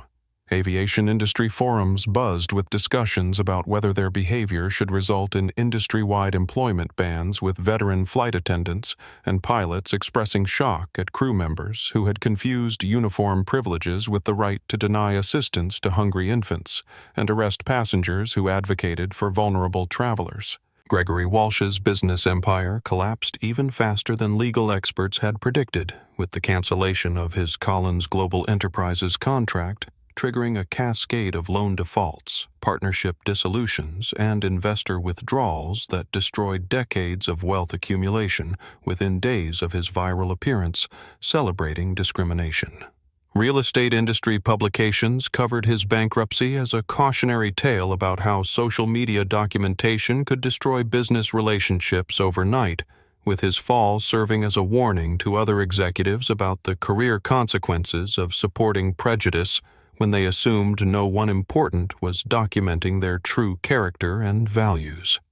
Meanwhile, the heroic figures from Flight 447 were experiencing their own transformations, as global audiences celebrated their courage in challenging discrimination when remaining silent would have been easier and safer for their own travel plans and personal comfort. David Park's live-stream documentation had made him a social media celebrity and civil rights advocate, with his real-time coverage of institutional discrimination inspiring other passengers to document and challenge prejudice in commercial settings, where authority figures assumed their decisions wouldn't be scrutinized by global audiences. His follower count had grown from thousands to millions, with booking agencies offering speaking engagements at corporate conferences, where his footage from Flight 447 was used to train customer service representatives about the consequences of treating people differently, based on assumptions about their social worth and ability to generate consequences for poor service. Sarah Martinez parlayed her crisis management expertise and willingness to speak up during the flight into a consulting career, helping other companies prevent discrimination.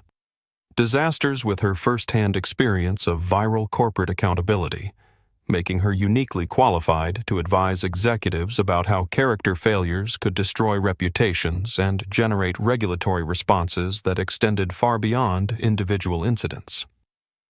Isabella Santos had accepted Zara's offer to become Director of Passenger Advocacy for Atlantic Airways.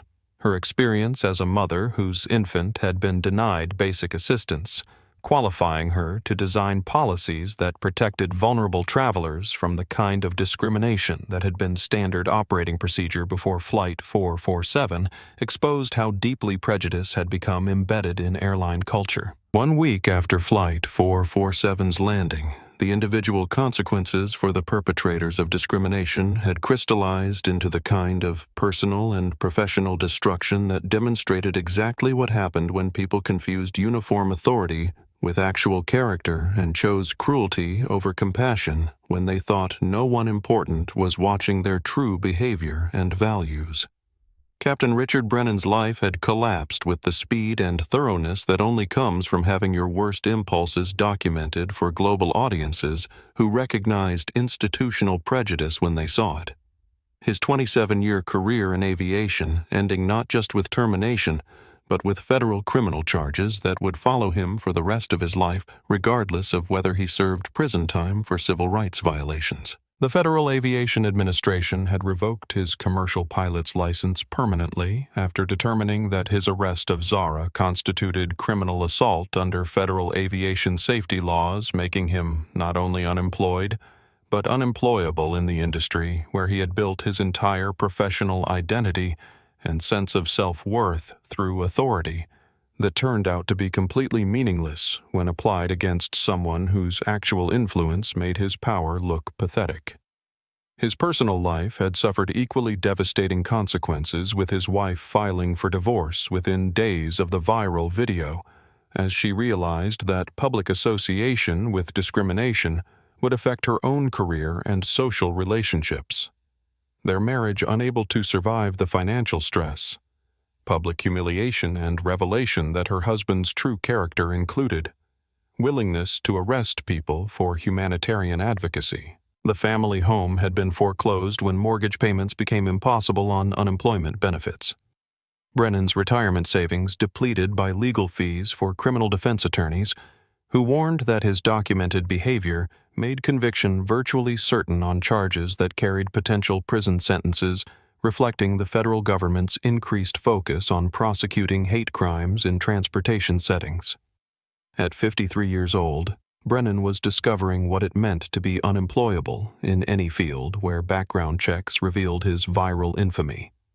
His attempts to find work in retail, transportation, or customer service consistently failing when employers recognized his face from global news coverage or discovered his criminal record through routine screening procedures. He had been forced to move in with his elderly parents after losing his home-working part-time manual labor jobs that barely covered basic expenses while struggling to rebuild a reputation that would forever be connected to viral footage of him arresting someone for requesting baby formula. His fall from airline captain to minimum wage worker, serving as a cautionary tale about how character failures could destroy decades of professional achievement. Kevin Torres had faced similarly devastating consequences despite his relative youth and shorter tenure in aviation. His termination from Atlantic Airways, accompanied by industry-wide blacklisting that made employment impossible not only in airlines, but in any customer service role, where his viral refusal to help baby Sophia would be recognized by supervisors or customers who remembered his face from global news coverage. At 26 years old, Kevin had been forced to move back in with his parents after losing his apartment, working temporary manual labor positions while struggling to find employers who would hire someone whose social media presence was permanently associated with denying assistance to hungry infants and threatening passengers who advocated for humanitarian aid. His attempts to rebuild his reputation through social media apologies and community service had been unsuccessful, with his name and image permanently linked to viral cruelty that made him unemployable in industries requiring public trust or customer interaction. His career destroyed by decisions that revealed his true character when he thought institutional authority protected him from consequences. Lisa Chen's 8-year career with Atlantic Airways had ended in spectacular fashion that eliminated her dreams of promotion to purser position and forced her to confront the reality that supporting discrimination had been more dangerous to her professional future than challenging authority would have been. Though her recognition of moral failure came too late to save her aviation career or prevent her association with viral prejudice.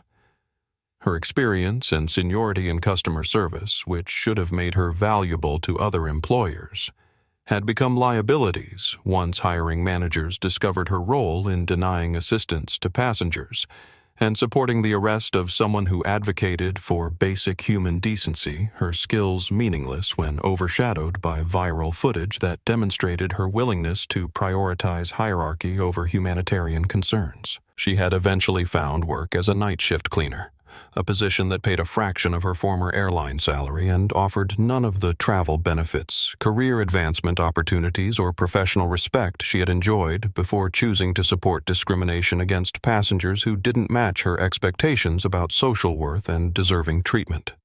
Gregory Walsh's fall had been the most spectacular of all Flight 447's perpetrators. His real estate empire collapsing with the kind of comprehensive destruction that only happens when viral discrimination reveals character flaws that make business partnerships impossible and investor relationships untenable for companies whose success depends on public trust and professional reputation. The cancellation of his Collins Global Enterprises contract had triggered exactly the cascade of business failures that Zara had predicted, with banks calling in development loans when his primary income source disappeared, investors withdrawing funding when his discriminatory behavior became public knowledge, and business partners terminating relationships to avoid association with viral prejudice that could damage their own corporate reputations. Gregory Walsh. Development Corporation, once valued at over $200 million through strategic political connections and profitable real estate deals, had declared bankruptcy within 6 weeks of Flight 4. 47's arrival, its assets liquidated to pay creditors whose confidence in Walsh's judgment had evaporated once his true character was documented for global audiences who understood that business success required moral foundation as well as financial acumen. Walsh's personal assets, including his Miami penthouse luxury car collection and exclusive country club memberships, had been seized to satisfy corporate debts that accumulated faster than his falling company could generate. Revenue. His lifestyle of wealth and privilege replaced by economic uncertainty that reflected his transformation from successful businessman to cautionary tale about how discrimination could destroy everything that seemed secure and permanent. The man who had demanded Zara's first-class seat and celebrated her arrest was now living in a modest apartment, working night security shifts and completely invisible to the business community that had once competed for his attention and approval, his attempts to rebuild his reputation through charitable donations and public apologies. Unsuccessful because viral discrimination had created permanent associations with prejudice and cruelty. While the perpetrators faced consequences that would follow them indefinitely, the advocates and witnesses from Flight 447 were experiencing their own transformations as their courage in challenging discrimination opened opportunities that reflected how standing up for justice could create positive outcomes, even when doing the right thing initially seemed dangerous or inconvenient. David Park had become a prominent voice in social media activism and aviation reform advocacy.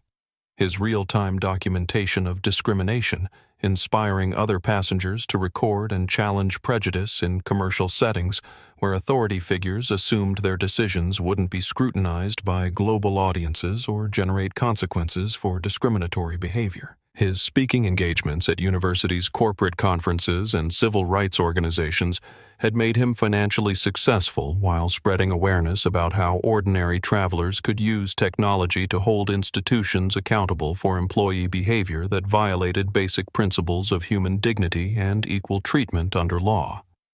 Isabella Santos had thrived in her role as Director of Passenger Advocacy for Atlantic Airways, using her first-hand experience of discrimination to design policies that protected vulnerable travelers from the kind of prejudice that had been routine before Zara's investigation, exposed how deeply bias had become embedded in airline culture and employee training programs. Her work had already prevented dozens of discrimination incidents through improved crew training, revised passenger assistance protocols, and accountability measures that made prejudice professionally dangerous for employees who might have previously assumed their authority protected them from consequences when they chose hierarchy over humanitarian assistance.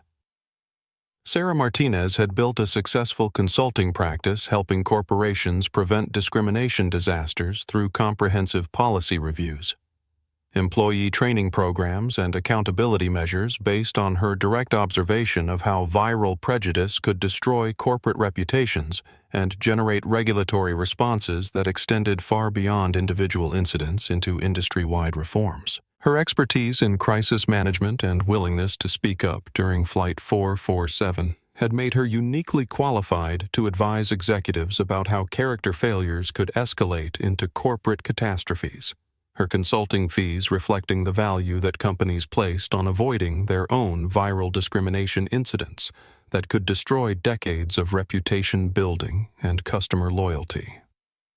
Zara Collins had achieved her primary objective of documenting and eliminating institutional discrimination at Atlantic Airways, but the success of her investigation had created opportunities for broader corporate accountability initiatives that would extend her influence beyond aviation into comprehensive examinations of how bias functioned in customer service industries where appearance-based prejudice had been disguised as legitimate business practices. The gleaming conference room on the 47th floor of Atlantic Airways corporate headquarters overlooked Miami's Biscayne Bay with floor-to-ceiling windows that cast warm Florida sunlight across documents detailing the most comprehensive corporate cultural transformation in aviation history.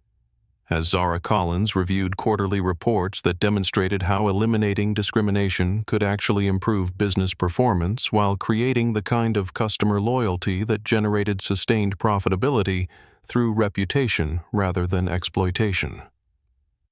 Isabella Santos sat across the mahogany conference table no longer as the exhausted young mother from Flight 447, but as the confident director of passenger advocacy, whose experience with discrimination had been transformed into institutional change that protected millions of travelers from the kind of prejudice that had once been standard operating procedure, disguised as customer service and safety protocols. 0 discrimination complaints filed in the past 90 days.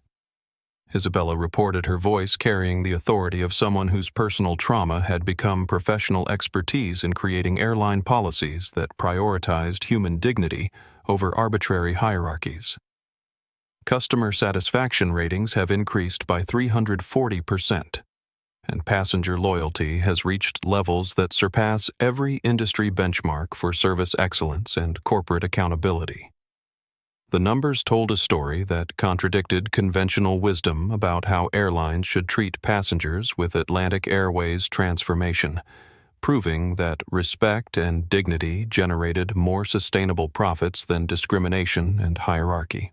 Their customer retention rates reflecting how travelers responded to being treated as human beings rather than revenue sources sorted by appearance and perceived social worth. Employee satisfaction, Zara asked, reviewing metrics that measured not just passenger experience but staff morale and professional development in workplace cultures that prioritized character over authority and service over control.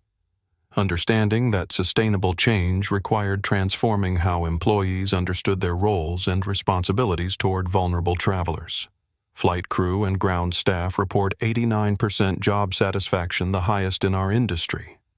Isabella replied, her data reflecting how eliminating discrimination had created workplace environments where employees felt empowered to provide excellent service rather than enforce prejudicial policies that made passenger assistance dependent on appearance, perceived wealth, and assumptions about social status. The new training programs have created a culture where crew members understand that their primary responsibility is passenger welfare, rather than maintaining hierarchies that have nothing to do with aviation safety or legitimate operational requirements. She continued, describing educational initiatives that used footage from Flight 447 as case studies in how authority without character inevitably led to disaster when employees confused uniform privileges with the right to treat people differently based on bias rather than behavior. The transformation hadn't happened overnight, requiring systematic dismantling of every policy procedure and cultural assumption that had enabled employees like Brennan Torres and Chen to abuse their authority without consequences, though the comprehensive changes had created what Zara privately called the Collins standard for how airlines should treat passengers regardless of their appearance or apparent ability to generate complaints that management would take seriously. Every Atlantic Airways employee, from baggage handlers to senior captains, was required to complete intensive bias awareness training that went far beyond superficial corporate sensitivity programs to include real-world scenarios, role reversal exercises, and accountability measures that made discrimination professionally suicidal rather than institutionally protected through policies that prioritized profitable passengers over vulnerable travelers. The training programs used extensive footage from Flight 447 as educational material, with new employees watching Brennan's arrest of Zara for requesting baby formula while learning exactly what happened to people who confused uniform authority with character depth and assumed that prejudice would be protected rather than prosecuted when documented for global audiences. Every new hire understands that discrimination isn't just morally wrong. Isabella explained, describing accountability measures that made bias reporting safe for employees, while making prejudicial behavior career-ending for supervisors.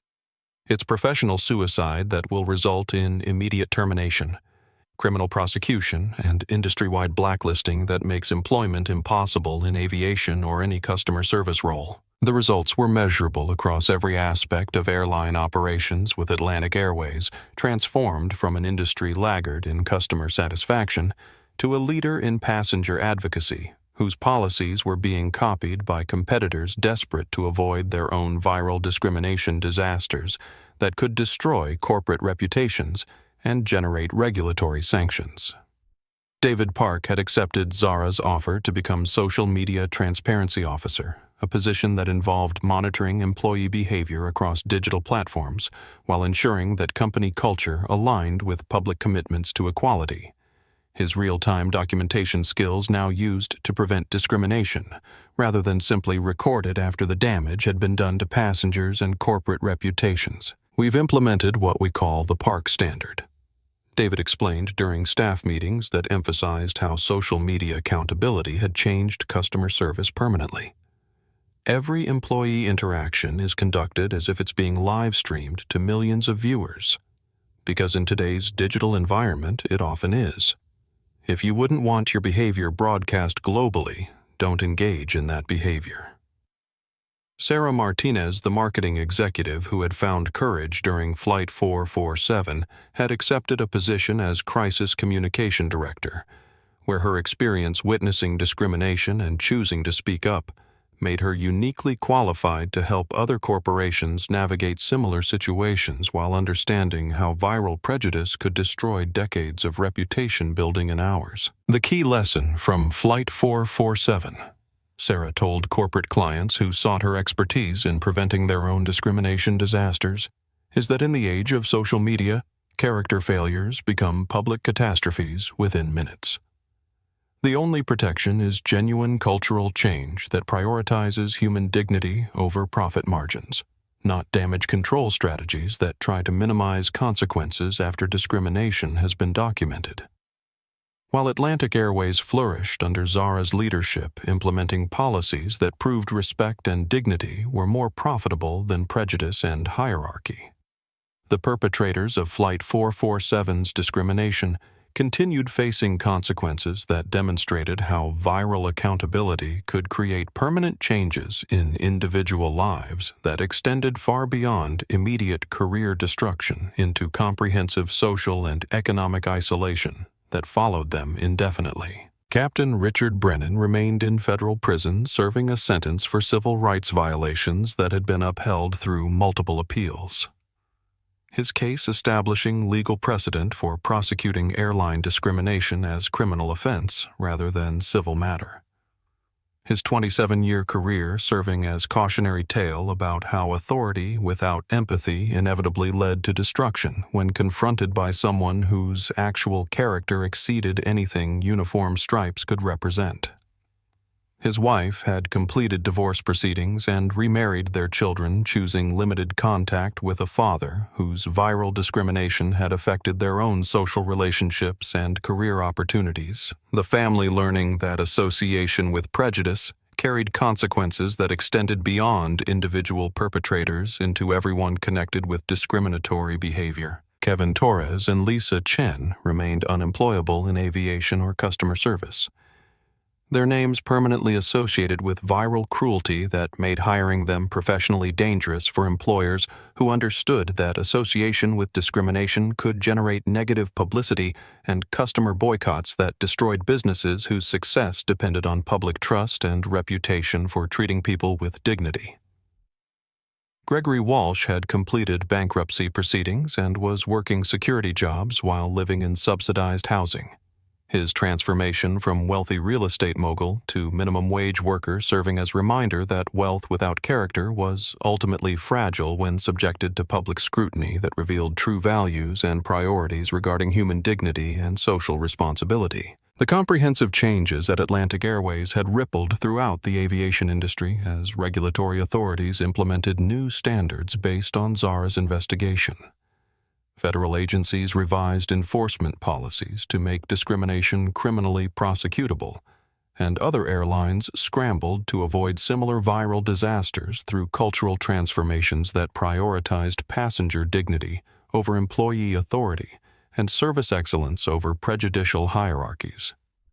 The Collins standard had become industry terminology for customer service that treated every passenger with equal dignity, regardless of their appearance, perceived wealth, or social status, with aviation schools teaching Zara's investigation as required curriculum for students who would work in customer-facing positions where bias could escalate into viral disasters that destroyed careers and corporate reputations. 2 years after Flight 447's documentation of institutional discrimination, the perpetrators who had chosen prejudice over human dignity were experiencing consequences that demonstrated exactly what happened when viral accountability replaced traditional corporate protection for employees whose character failures had been revealed through their treatment of passengers they assumed lacked power to create meaningful repercussions for discriminatory behavior based on appearance rather than actions.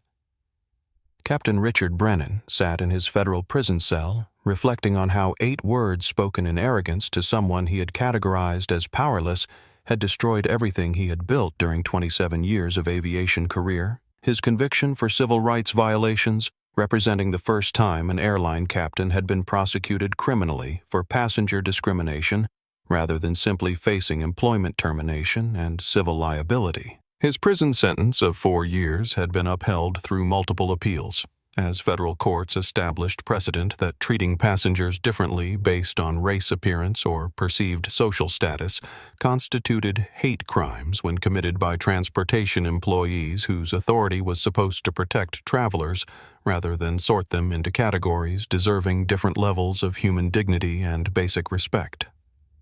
The legal precedent established by his conviction had transformed aviation industry liability, with airlines now facing criminal prosecution for employee discrimination rather than just civil lawsuits and regulatory fines, creating institutional incentives that made bias prevention a matter of corporate survival rather than optional sensitivity training that could be ignored when profitable passengers demanded preferential treatment. Brennan's personal life had collapsed along with his professional standing.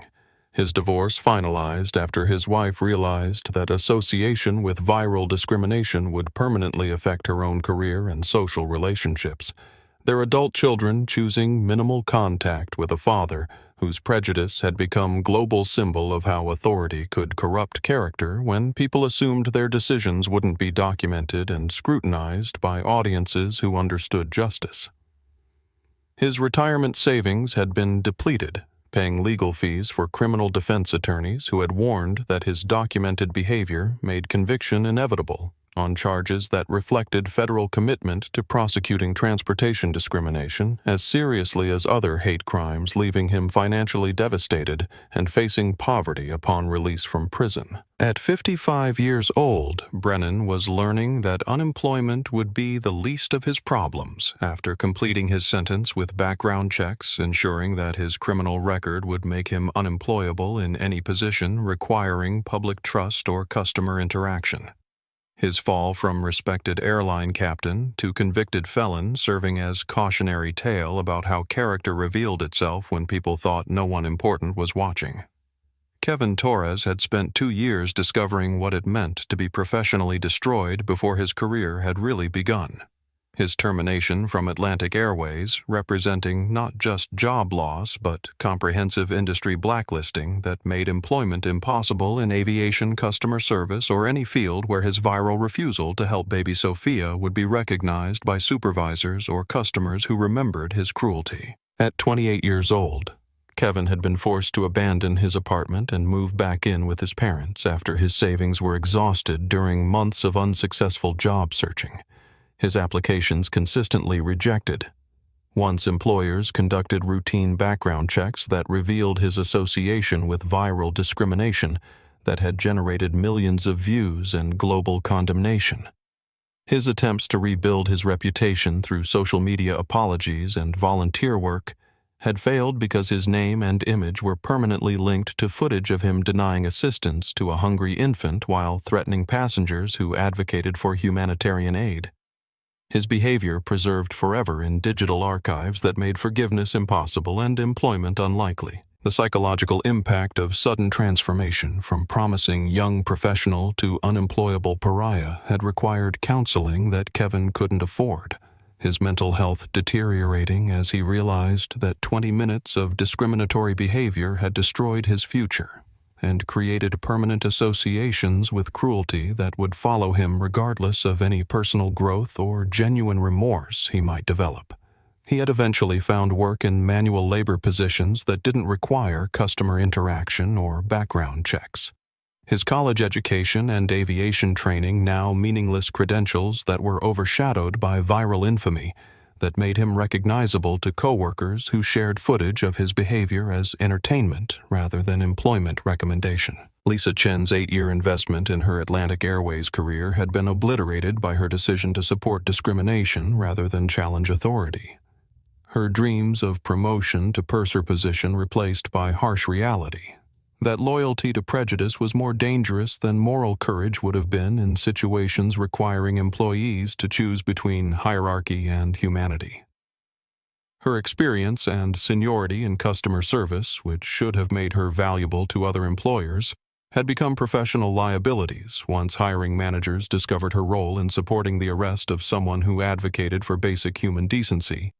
Her skills irrelevant when overshadowed by viral documentation of her willingness to prioritize appearance over confirmed reservations. She had eventually found employment as a night custodian at a medical facility working third shift for minimum wage while her former colleagues advanced in aviation careers that remained possible for professionals who hadn't participated in viral discrimination that demonstrated character failures under pressure and public scrutiny.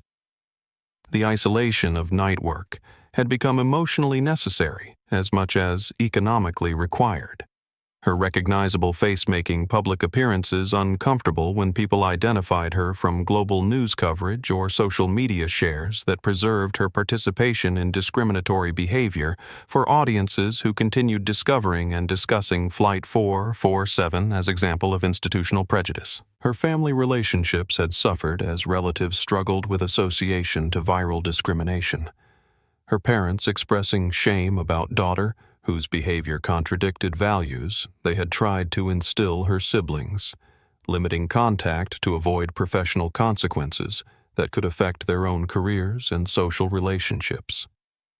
Gregory Walsh's fall from wealthy real estate mogul to minimum wage security guard represented the most spectacular financial destruction among Flight 447's perpetrators. His business empire collapsing with comprehensive thoroughness that demonstrated how viral discrimination could destroy decades of wealth accumulation within weeks of global exposure that revealed character flaws incompatible with business success. The cancellation of his Collins Global Enterprises contract had triggered cascading failures that eliminated not just one profitable relationship, but his entire network of business partnerships, investor relationships, and political connections that had required reputation for competence and reliability rather than association with viral prejudice and celebration of humanitarian advocacy arrests. Walsh Development Corporation's bankruptcy had been completed with asset liquidation that eliminated his personal wealth along with corporate resources.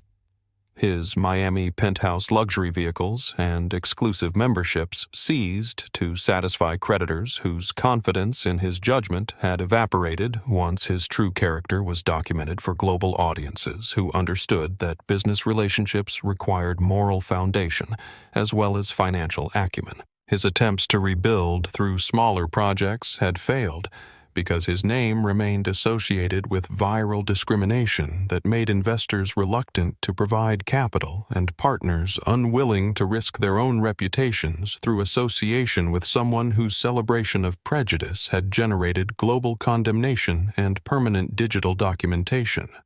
At 60 years old, Walsh was working night security shifts while living in subsidized housing. His transformation from millionaire developer to poverty-level employee serving as reminder that wealth without character was ultimately fragile when subjected to public accountability that revealed true values regarding human dignity and social responsibility. The comprehensive nature of these personal and professional consequences had created powerful deterrent effects throughout the service industry, with employees understanding that viral discrimination would result in immediate career destruction, rather than corporate protection. Regulatory authorities treating transportation prejudice as criminal behavior, rather than civil matter, and business leaders recognizing that character failures could eliminate decades of success within hours of social media exposure.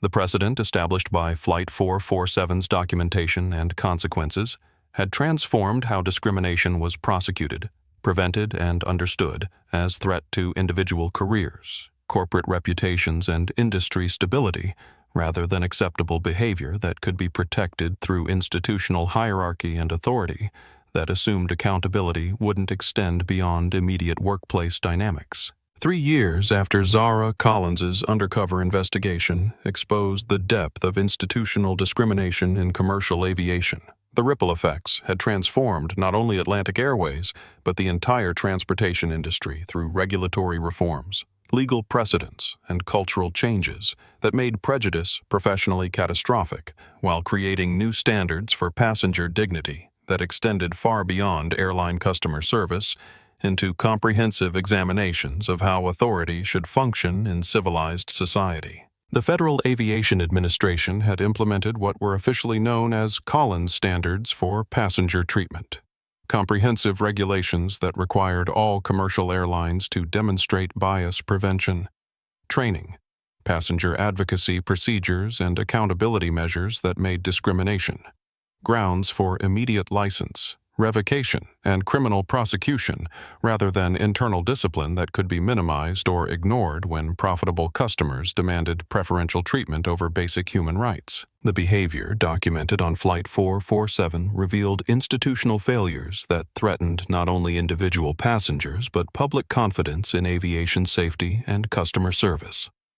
FAA Administrator Patricia Williams announced during congressional hearings that resulted in the most comprehensive transportation reforms in decades. We have established new requirements that make passenger dignity a matter of federal law rather than optional corporate policy. The new regulations mandated bias awareness training for all airline personnel, from baggage handlers to senior executives, with curriculum based directly on footage from Zara's experience as educational material that demonstrated how unconscious prejudice could escalate into criminal behavior when employees assumed their authority protected them from consequences for treating people differently based on appearance rather than actions. Flight crews were required to complete annual certification in passenger advocacy procedures that emphasized humanitarian assistance over arbitrary hierarchy, with specific protocols for addressing infant feeding emergencies, medical needs, and discrimination complaints that prioritized human dignity over convenience for crew members who might prefer maintaining social boundaries to providing service.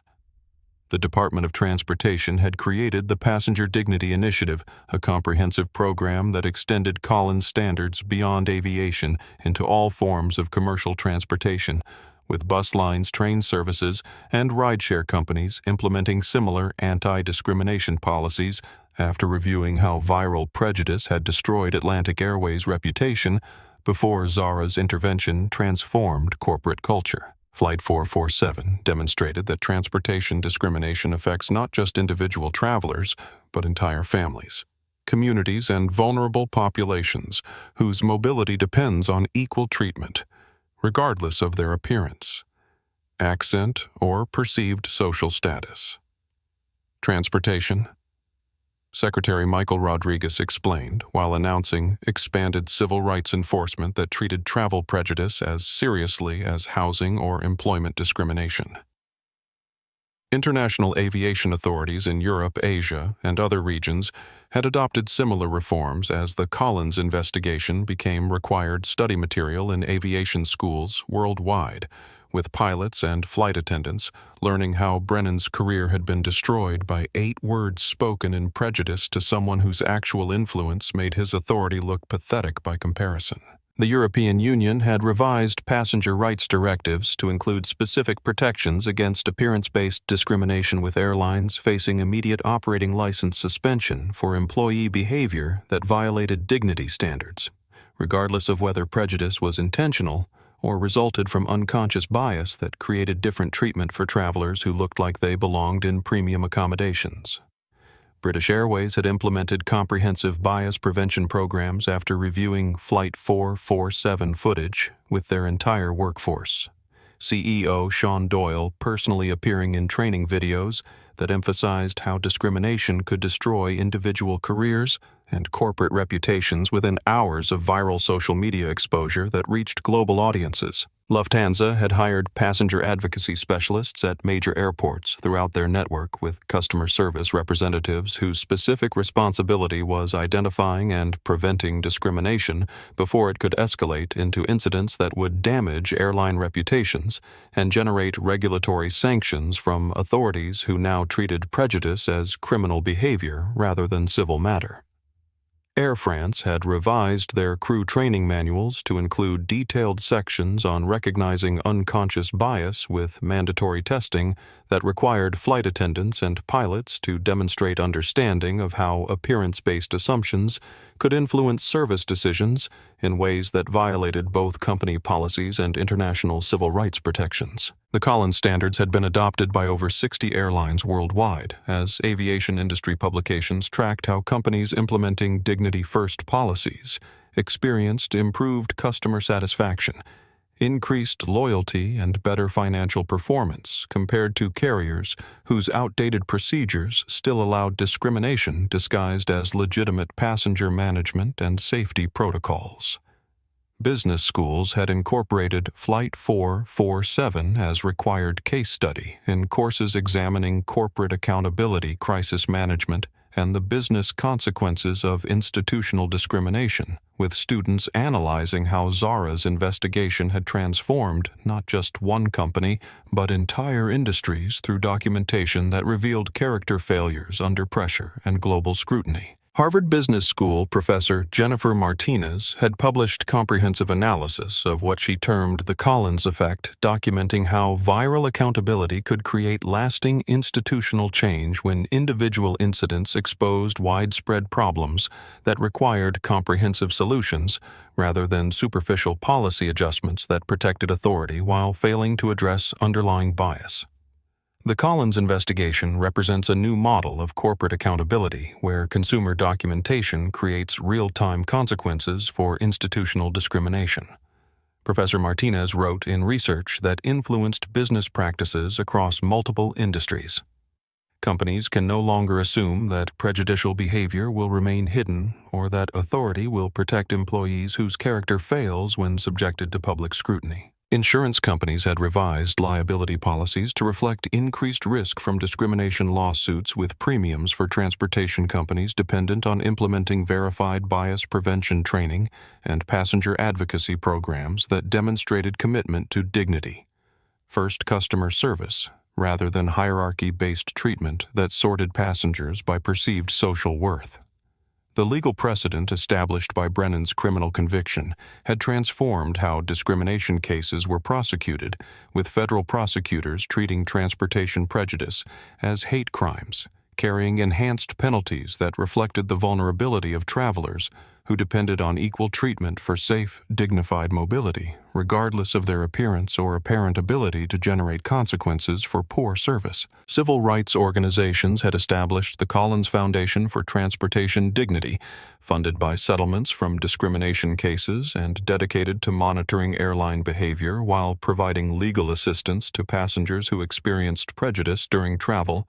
Their advocates trained to recognize bias patterns and document violations using techniques pioneered by David Park's real-time streaming.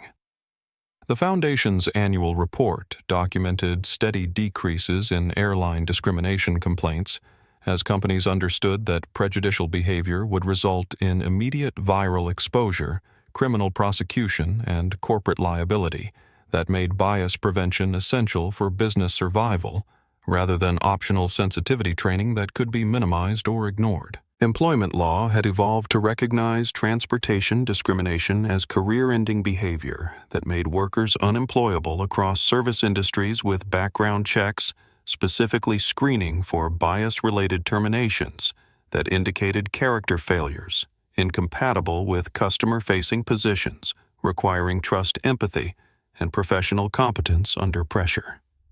The transformation extended beyond airlines into hotels, restaurants, retail chains, and other service industries, whose employees understood that treating customers differently based on appearance would result in immediate termination and industry blacklisting rather than corporate protection for behavior that violated basic principles of human dignity and equal treatment. 4 years after Flight 447's documentation of institutional discrimination, the advocates and witnesses whose courage had challenged prejudice were experiencing their own profound transformations, as their decisions to support justice over convenience created opportunities for personal growth, professional development, and lasting impact that extended far beyond their individual careers into comprehensive changes in how society understood moral courage and corporate accountability.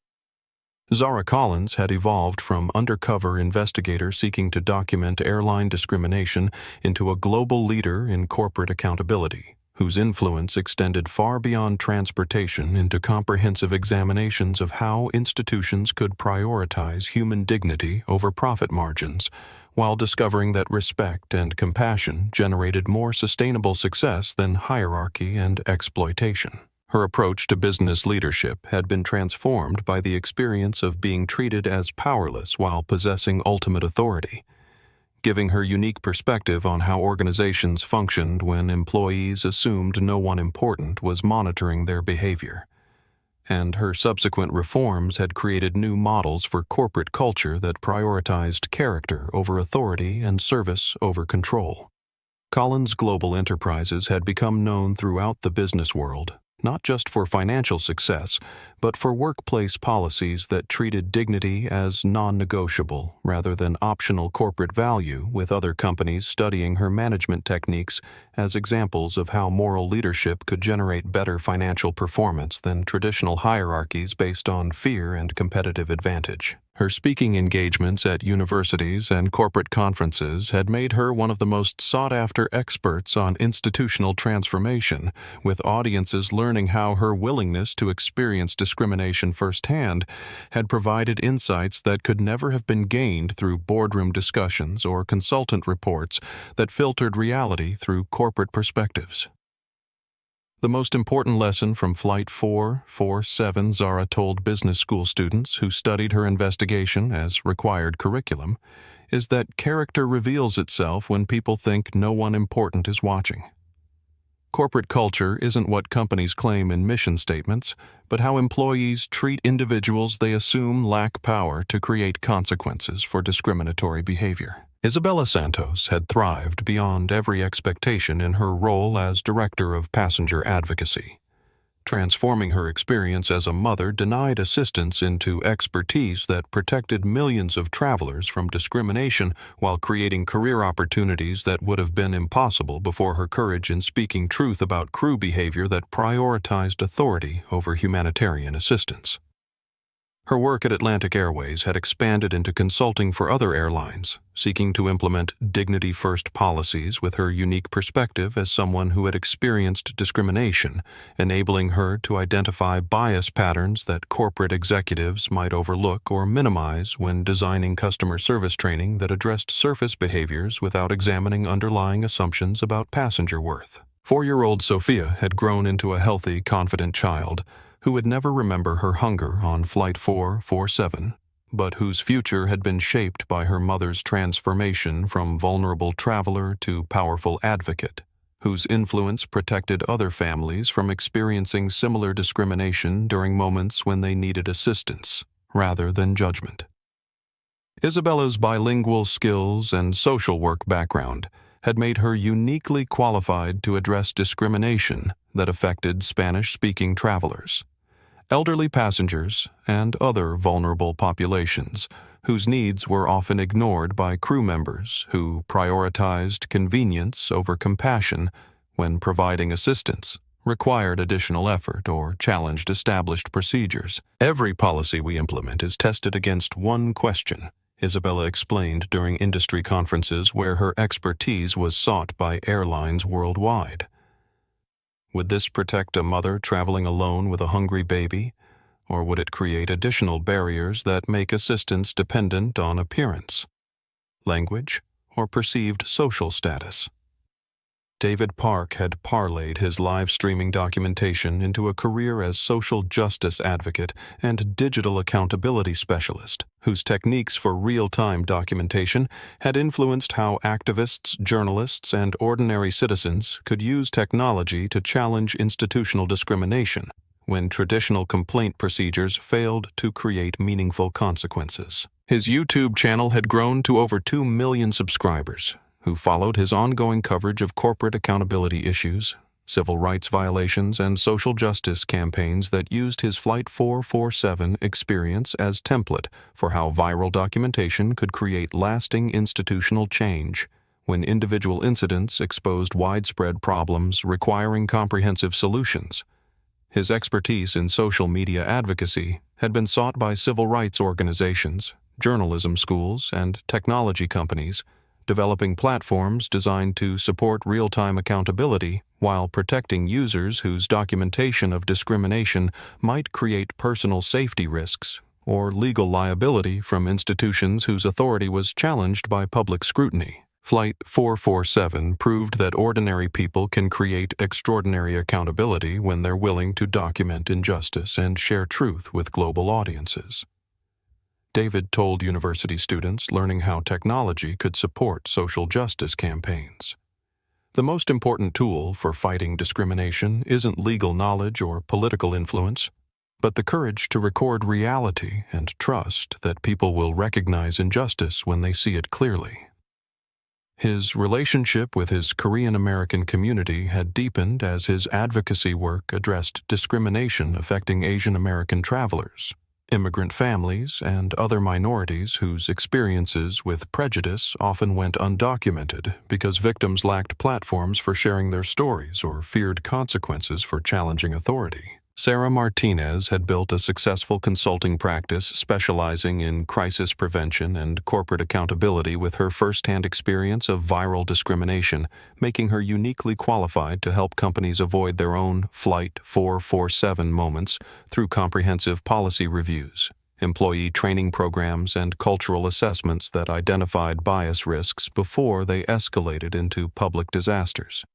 Her expertise was particularly valuable because she understood both perspectives of viral accountability, having witnessed discrimination as passenger, while also working in marketing, where corporate reputation management required understanding how character failures could destroy decades of brand building within hours of social media exposure that reached global audiences. The companies that survive in the social media age are those that prioritize genuine character over damage control. Sarah advised corporate executives during consulting engagements that frequently prevented discrimination, disasters. You can't manage your way out of viral prejudice through public relations strategies.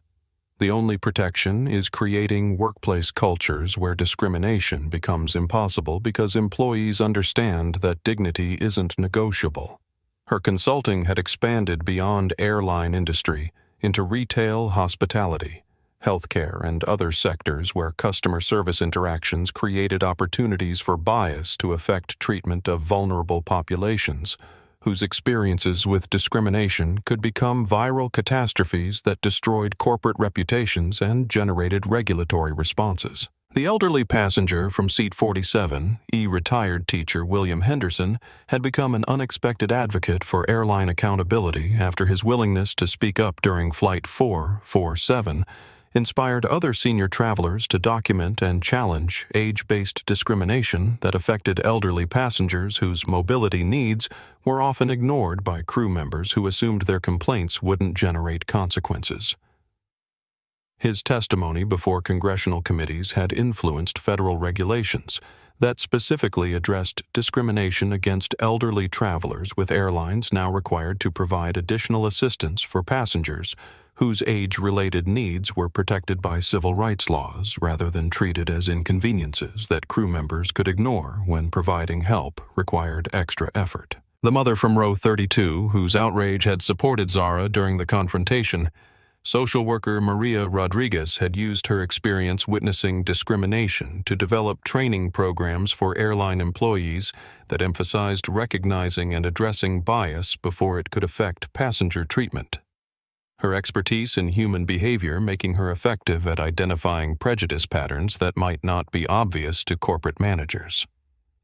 Even passengers who had initially remained silent during Flight 447 had been affected by witnessing how moral courage could create positive change when individuals chose justice over personal convenience, with several becoming advocates for passenger rights and corporate accountability in their own communities and professional environments. The collective impact of their individual transformations had created ripple effects that extended far beyond their personal success into comprehensive social changes that made discrimination professionally dangerous while creating new expectations for how institutions should treat vulnerable populations whose dignity deserved protection regardless of their appearance, language, or perceived ability to generate consequences for prejudicial behavior. 5 years after Atlantic Airways Flight 447 documented the most comprehensive transformation of corporate accountability in aviation history.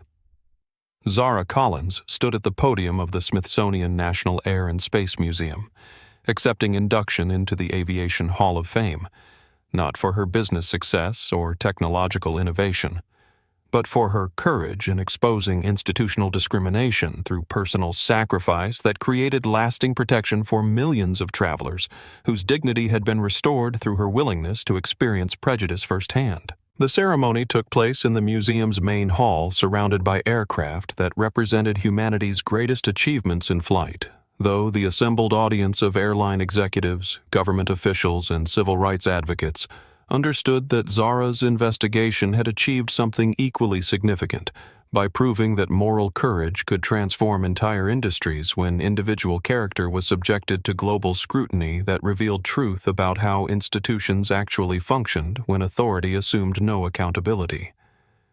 Isabella Santos spoke at the ceremony, representing not only her own transformation from discriminated passenger to powerful advocate, but the millions of vulnerable travelers whose experiences had been forever changed by policies that prioritized human dignity over arbitrary hierarchies. Her remarks focusing on how one mother's request for baby formula had sparked a revolution in corporate accountability that protected families worldwide. 5 years ago, my daughter Sophia was hungry on an airplane, and airline employees decided that maintaining their authority was more important than feeding a baby, Isabella said to an audience that included transportation officials from dozens of countries.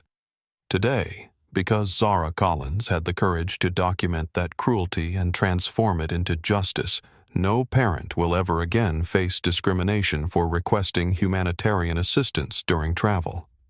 4-year-old Sophia sat in the front row, too young to understand that her infant hunger had sparked global changes in how airlines treated passengers, but old enough to recognize that her mother's work protecting other families was important enough to bring together important people who celebrated their story as example of how ordinary individuals could create extraordinary change through moral courage and institutional accountability. Captain Richard Brennan was not in attendance, having been released from federal prison 6 months earlier to begin the remainder of his life as convicted felon whose viral discrimination had established legal precedent for prosecuting transportation prejudice as hate crime, carrying enhanced penalties that reflected society's commitment to protecting vulnerable travelers from authority figures who confused uniform privileges with character depth.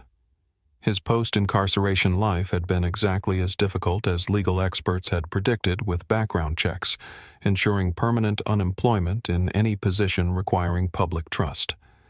His transformation from respected airline captain to unemployable pariah serving as cautionary tale studied in business schools and law enforcement academies worldwide, as example of how character failures could destroy decades of professional achievement. The criminal justice precedent established by his prosecution had transformed how discrimination cases were handled, with federal prosecutors treating transportation bias as seriously as other hate crimes, creating deterrent effects that made prejudicial behavior professionally suicidal for employees who might have previously assumed their authority protected them from consequences when they chose cruelty over compassion. Kevin Torres and Lisa Chen remained unemployable in customer service or aviation, their names permanently associated with viral refusal to help hungry infant and support for arresting humanitarian advocate. their career destruction serving as industry-wide warning that discrimination would result in immediate professional death rather than corporate protection for behavior that violated basic principles of human dignity. Gregory Walsh had completed his transition from wealthy real estate mogul to minimum wage security worker, his financial collapse demonstrating how viral discrimination could eliminate decades of wealth accumulation within weeks of global exposure that revealed character incompatible with business relationships requiring trust, competence, and moral foundation rather than exploitation and prejudice. The podium where Zara accepted her award bore a simple plaque with the lesson that Flight 447 had taught the business world about how character revealed itself under pressure and global scrutiny. Dignity is revealed not by how you treat people who can advance your career, but by how you treat people you think cannot affect your life. The Aviation Hall of Fame recognition represented validation not just of Zara's individual courage, but of the principle that corporate accountability required personal sacrifice from leaders willing to experience discrimination firsthand, rather than relying on sanitized reports that filtered reality through institutional perspectives that protected authority while failing to address underlying bias. The Collins investigation changed how we understand corporate responsibility, said Dr. Jennifer Martinez, the Harvard Business School professor whose research on viral accountability had influenced business practices across multiple industries. It proved that sustainable success requires character as foundation rather than authority as justification for treating people differently based on appearance rather than actions. The Collins Foundation for Transportation Dignity had distributed over $50 million in legal assistance to passengers experiencing discrimination with their advocates, using documentation techniques pioneered by David Park's real-time streaming to create viral accountability that made prejudice professionally catastrophic while protecting vulnerable travelers through immediate global exposure of institutional bias.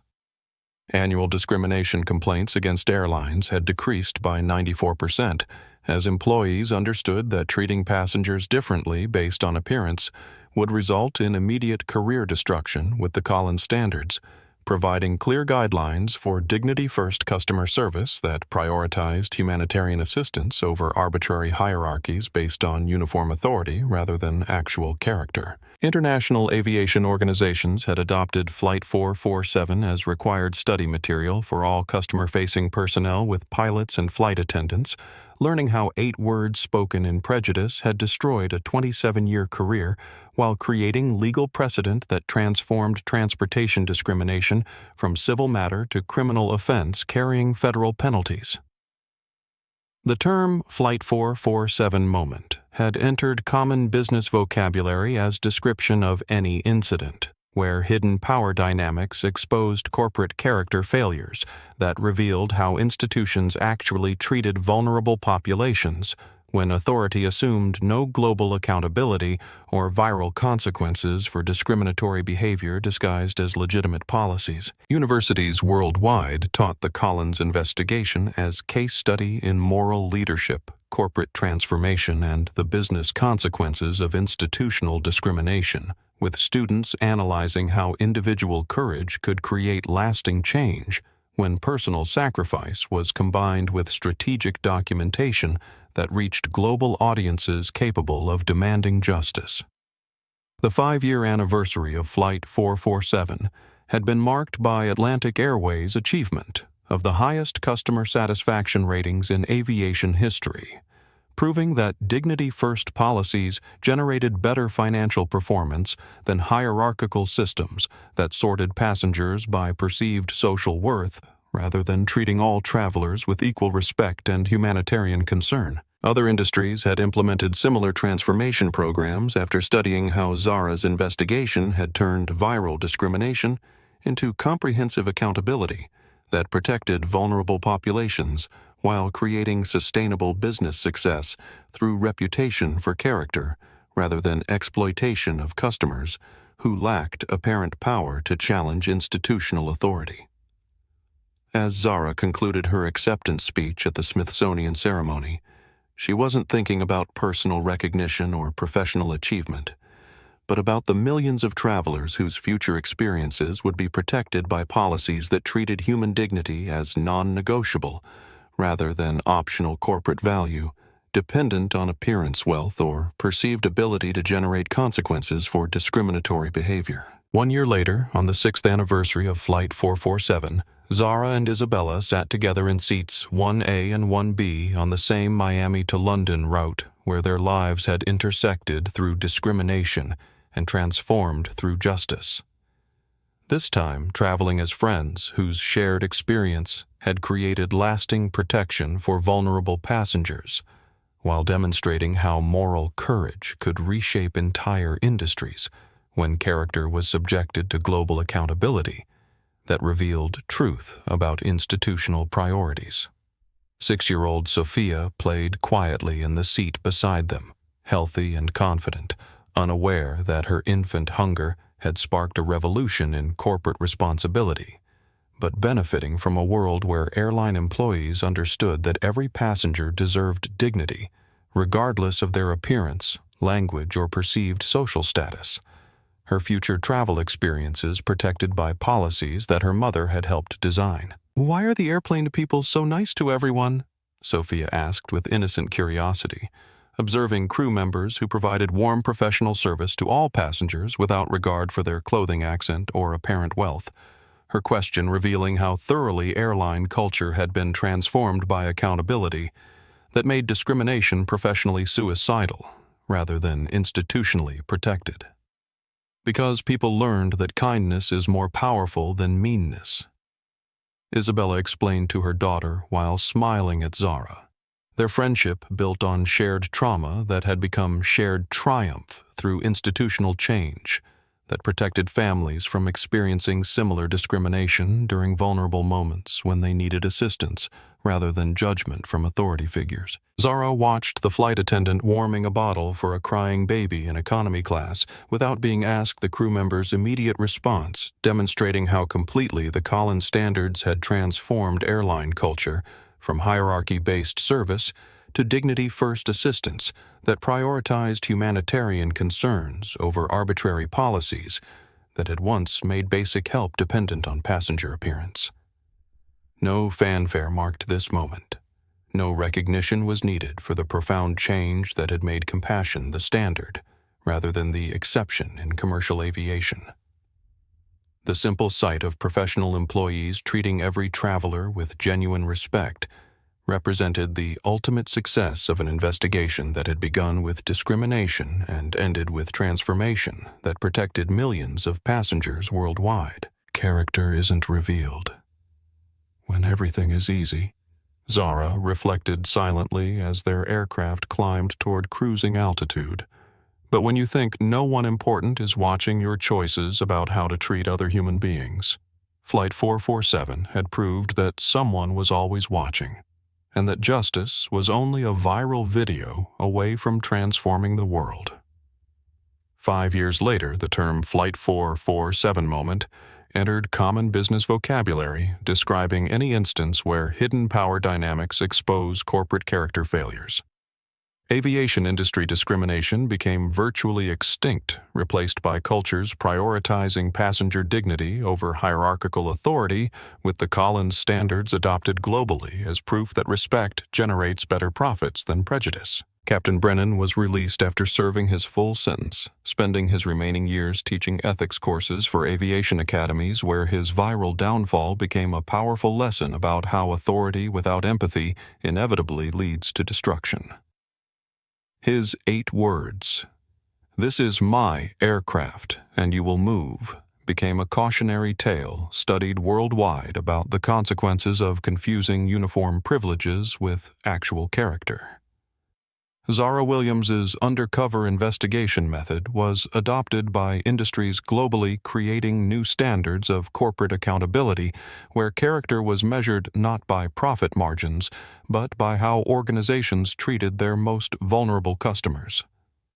The sky truly belonged to everyone now, and every traveler could fly with dignity, because one woman had the courage to experience discrimination firsthand and transform it into justice that protected millions. If this story moved you, if it reminded you that every person deserves dignity and respect, regardless of their appearance or perceived status, please hit that like button.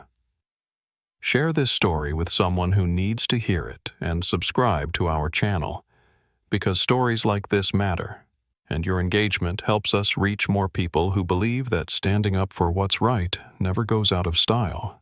Remember, character isn't revealed when everything is easy. It's revealed when you think no one important is watching.